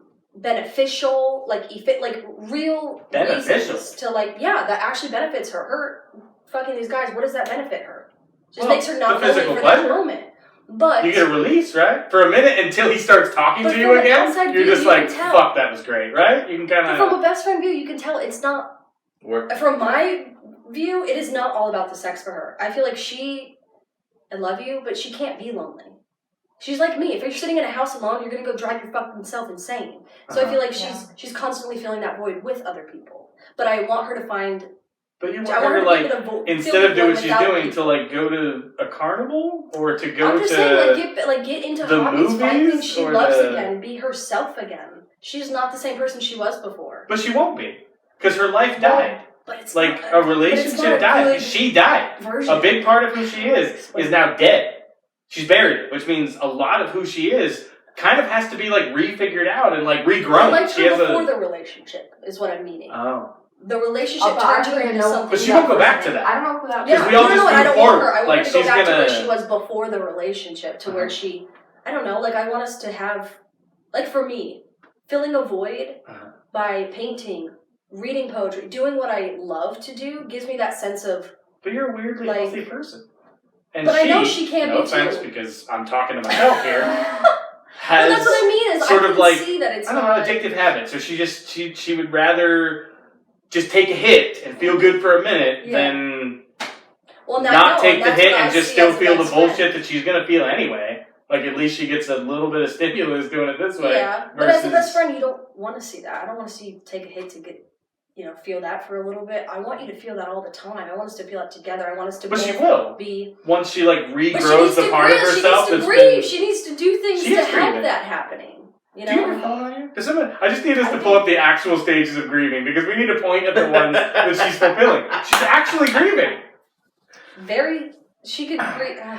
But I get that it's not in a way that like, I hate matches... grieving in front of people. So what I do when I'm actually alone, that's when I let everything out. Ugly cry, right? Like that's the hard, that's the deep part. Or John Mayer. Too many hours in this midnight? Ugh.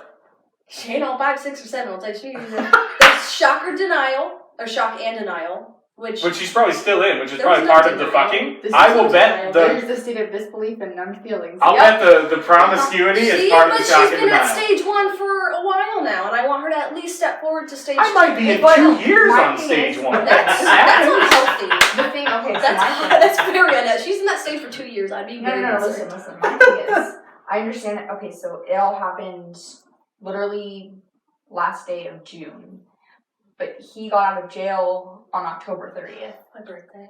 On her birthday. He got out of jail on her birthday, and just... It re-brings up shit. I think that's why you can't move forward, is because there's so much shit around you. I'm still dealing with it, and like... Which is the other hard part about breakups, is like, the friend base gets split. Like, not everybody goes with you. Like, even if you're right. I went through a divorce, and it was weird to me. Like, how, even though... what happened, on a technically was her fault, even though years later I can definitely admit my own influence in it. Some friends picked me, some friends picked her, and some friends just went away. Yeah. They're like, we don't want to make it, we don't give a shit. We're just gone. Peace. Which is still a loss. That's still in the loss category for me. Some people were just like, I'm out. And then your whole life is like, you guys were every branch of my tree. And then my tree just got fucking maimed. And what do you do with a maimed tree? No, what do you do with a maimed tree? Loneliness is a sign that you're in desperate need of yourself, bitches. I'm so fascinated. But why are you pointing to a tattoo? Oh, because this is from one of my favorite poems. It's loneliness. But what do you do with a maimed tree? You fucking water it. That is the end of one of my poems. I need to find it. It says, how do you make something... and then you step back, right? I need to find it. The only thing physically you can do for a tree is water it and then step back and let time regrow it. That's the only thing you can do. So similarly, with a maimed tree, the only thing you can do is water it and then just wait. I'm afraid you're not watering it, though. That's my... I was talking about you, as a best friend. She'll figure out how to water it at some point when she gets to that stage of grief. You as a friend have the ability to water it. But that's her own tree. I gotta water my tree, bitch. I ain't got enough water for both of us. I told you. I'm just gonna rewind it, and it's gonna be like, I'm a very selfish person. Click. No. Told y'all. She says this. And yet your level of affection is... She's very good. Not selfish. She's been there for me. Clearly. That's why you're here. In the middle of this podcast. She was literally the one who fucking... She's the first person I called and told about it. I know, because I didn't want from my parents. She picked me up from the fucking... I couldn't kill them. We gotta do a whole other podcast just about that rage. Where does that rage come from? I got a lot of rage, and it's a little scary because I don't realize it until something comes up, and I'm like, oh my god. Yeah. I can feel the devil coming up. Like, what's going on? It's just crazy though, because our rage, I feel like we're really good people. We're genuine people. We really are. I know we are. We really, really are. We try our hardest. We do what we can for other people. We're generous. Forgiving for things that shouldn't be forgiven. Exactly. And then people continue to fuck us over and lie and manipulate and cheat. And it's just like... And it just irritates you because you... Like, I know I'm a really fucking good person. I know you're a good person. You're a fucking great person. Like, we're great people. And we get fucked over a lot. I think there's some of the rage that I come within myself, though. It goes back to, like, being mad at myself. Because it's like, okay, yes, you were betrayed and whatever. That could have been the end of it. You could have moved on to something so much better. Instead, you stayed and you allowed it to continue. So now I'm angry at myself because I'm still in the same fucking position I was a year ago. Because for the last year, I've allowed it to still continue. If that makes sense, It's where I'm angry with myself. But then it's like...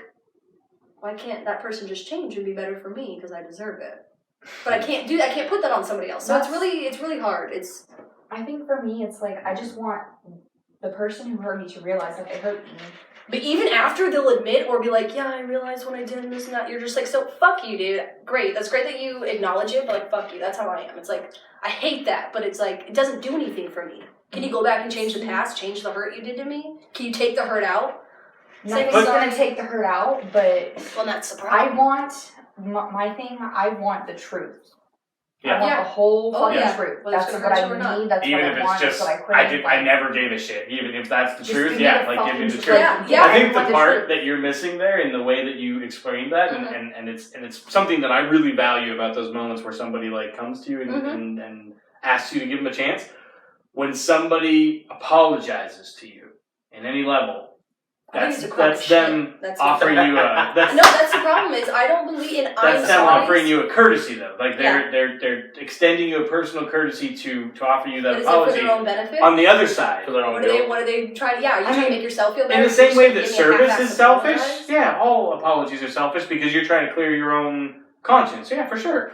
That being the case, in that they're extending you the courtesy of the apology, you have an opportunity as the receiver of that courtesy, to extend an additional courtesy of being kind, of being sensitive, of being tender to that, and of actually accepting the apology. Now, you could also just say, fuck you, go away. You could do that. And that would be you choosing not to take your opportunity to extend that courtesy. But I think what's funny about that is, give it a few years, and my bet is, at some point, you're going to be like, I wish I was probably a little nicer in that moment. And now you're in a position where you got to go find that person and be like, hey, remember when I was a dick to you and you apologized? I didn't care if you meant it. I just wish I wasn't a dick. Like, and the cycle continues where now they have an opportunity to either tell you to go fuck yourself or be like, you know, you were a dick, but I deserved it, and I'm glad we're in this place. And now courtesy is meeting courtesy, and now real, like, forgiveness or real, like, maybe I just need to meet somebody who actually is genuinely sorry.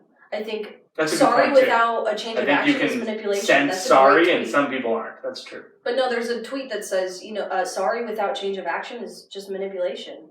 You're trying to make, you know, you're going to say I'm sorry to me, but if something still occurs, or if you're just saying sorry so I can forget about it and move on. I could be That's wrong, bullshit. but I think Me Too has fucked up people's ability to genuinely be sorry about things because they think that what they need to do is just be sorry publicly so that they can get like that public cleansing or whatever, but they're not actually sorry. Contrite. So they're not actually like really sorry about it. And that's what I was watching this morning, Kevin Nealon, he's a old comedian, but he has this show where he goes on hikes with people and he like videos the hike and talks to them. And he had Patton Oswalt on and they were talking and he said, he asked Patton like, who has a 12-year-old daughter and just got remarried because his wife died suddenly. I was like, his 12-year-old daughter got remarried? What the fuck? No, Patton did. Anyway, he asked Patton like, as a father, who's like, what's your biggest worry? And he was like, I think it's that we're like, there's this culture developing where our kids are being shown things like by our president's behavior or whatever, where they're being taught that this is okay. Yeah. This is normal. This is baseline. And so I'm worried that we're going to get to some really disconnected emotional place where people are just shitty. And when we try to call them out on why they're shitty, they're just like, well, that's what I was taught. What are you talking about? Like, because that's the only examples that they've seen was just people being shitty. And I wonder if that sort of feeds into your point where, like, shittiness is like a decision that we all make in millions of little interactions and exchanges. And, like, we're not all going to stick the landing on not being shitty. Sometimes we'll just choose to be shitty. But apologies and forgiveness and going back and fixing it, like that, we absolutely have the power to do.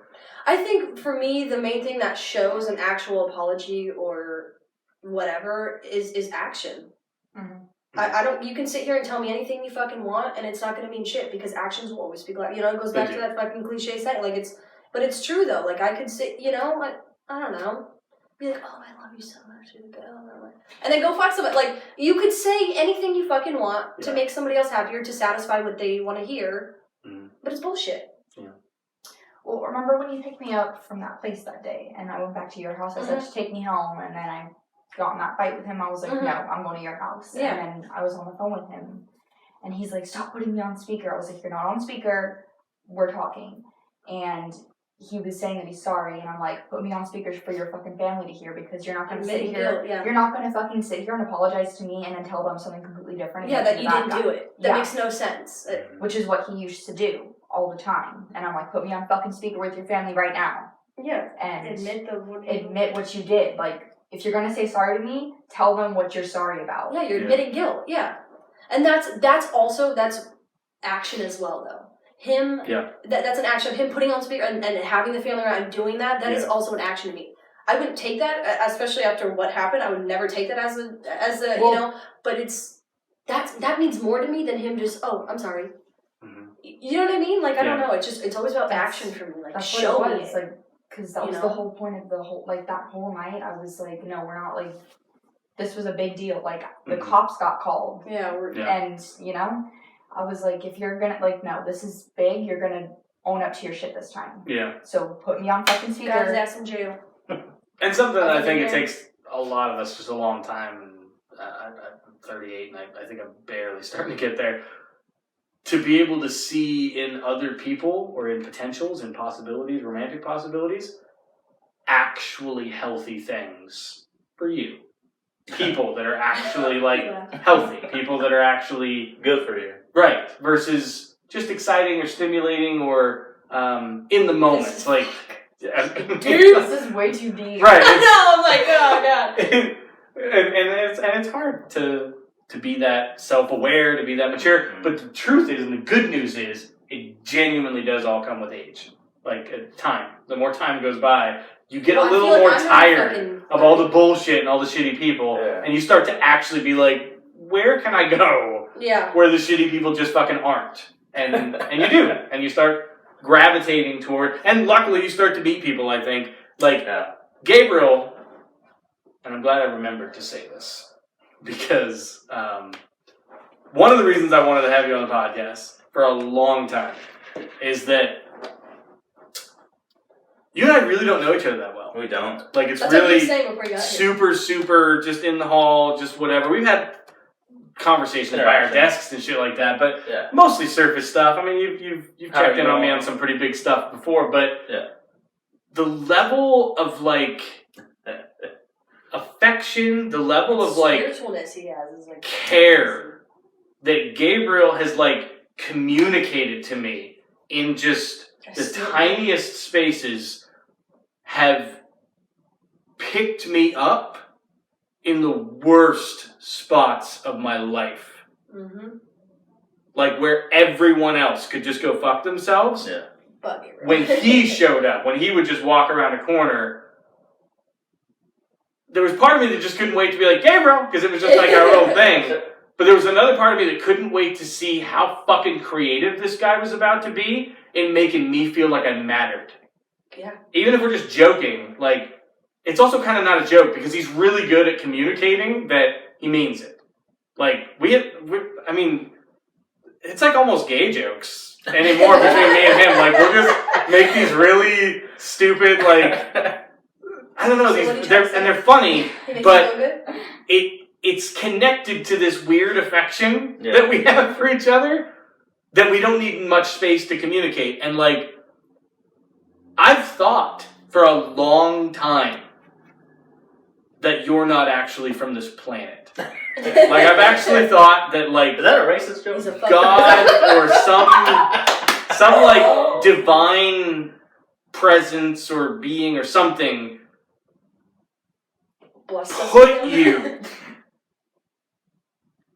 at this job, like, basically put you down here with a mission. Yeah. Here's what I want you to do. I want you to go work that shitty job just so you can be in the same vicinity as this fucker. Yep. And I just want you to, as often as you can, lift him. And then, yes, you're going to go back to your stupid life and you're going to live a dumb human life. Very in like a, what's that movie? The Christmas movie about the guy, the angel comes down and walks him through what his life would have been like if he wasn't born. Christmas. Scrooge. No, fucking, it's got Jimmy Stewart in it. It's a Wonderful Life.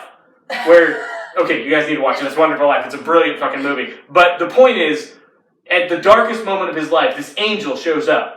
And he's like, I have one job. My job is to take you and to show you what the world would be like if you were never born. Because that's what Jimmy says on a bridge. He's getting ready to jump off a bridge and he's like, I wish I was never born. And the angel shows up and says, my job is to show you what the world will be like. Yeah. And the whole back half of the movie is them going through the town and Jimmy walking up to him like, hey, how you doing, man? And the guy's like, who the fuck are you? And he actually gets to see a world where if he never existed, what it would look like. And it's a dark and it's a horrible place. Yeah. And the beauty is that at the end, he has this moment where he's like, I didn't mean it. Take me back. Yeah. And they do. And he gets to go back into this world with all this joy. It's such a fucking beautiful ending. But, like, I legit, like, he was such a pickup for me. I legitimately thought for years that he was, like, sent from a place just for me to be like this life raft in the middle of this fucking ocean that I didn't have the energy to tread in anymore. Yep.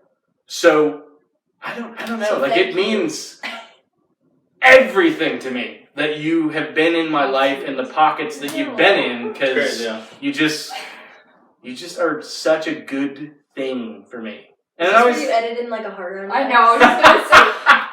I went like this. Sorry, I didn't. He and I just like making out for a while and stuff. What the fuck is this? Not my answer. But that being said, I don't know if anybody was on the fence about reading your books. Maybe my love for you might push him over and they'll be like, wow, he's that cool. He really is. But on top of that, in reference to like healthy things, this was a healthy thing that I don't think I even could have asked for. I wasn't smart enough to know to ask for something this good for me. It just happened. It's a blessing. It's a grace of life, and I'm happy for it. I think the older you get, I think you do actually start seeking Find those little... the shit that is actually wholesome and good for you, and really, it's the grain of life. It's not just the quick drink or the toke or whatever it is that might give you a little whatever. It's like the real edifying, like nourishing shit of life. So I don't worry about her, and she'll get to a place. Well, I don't worry about her because I'm here.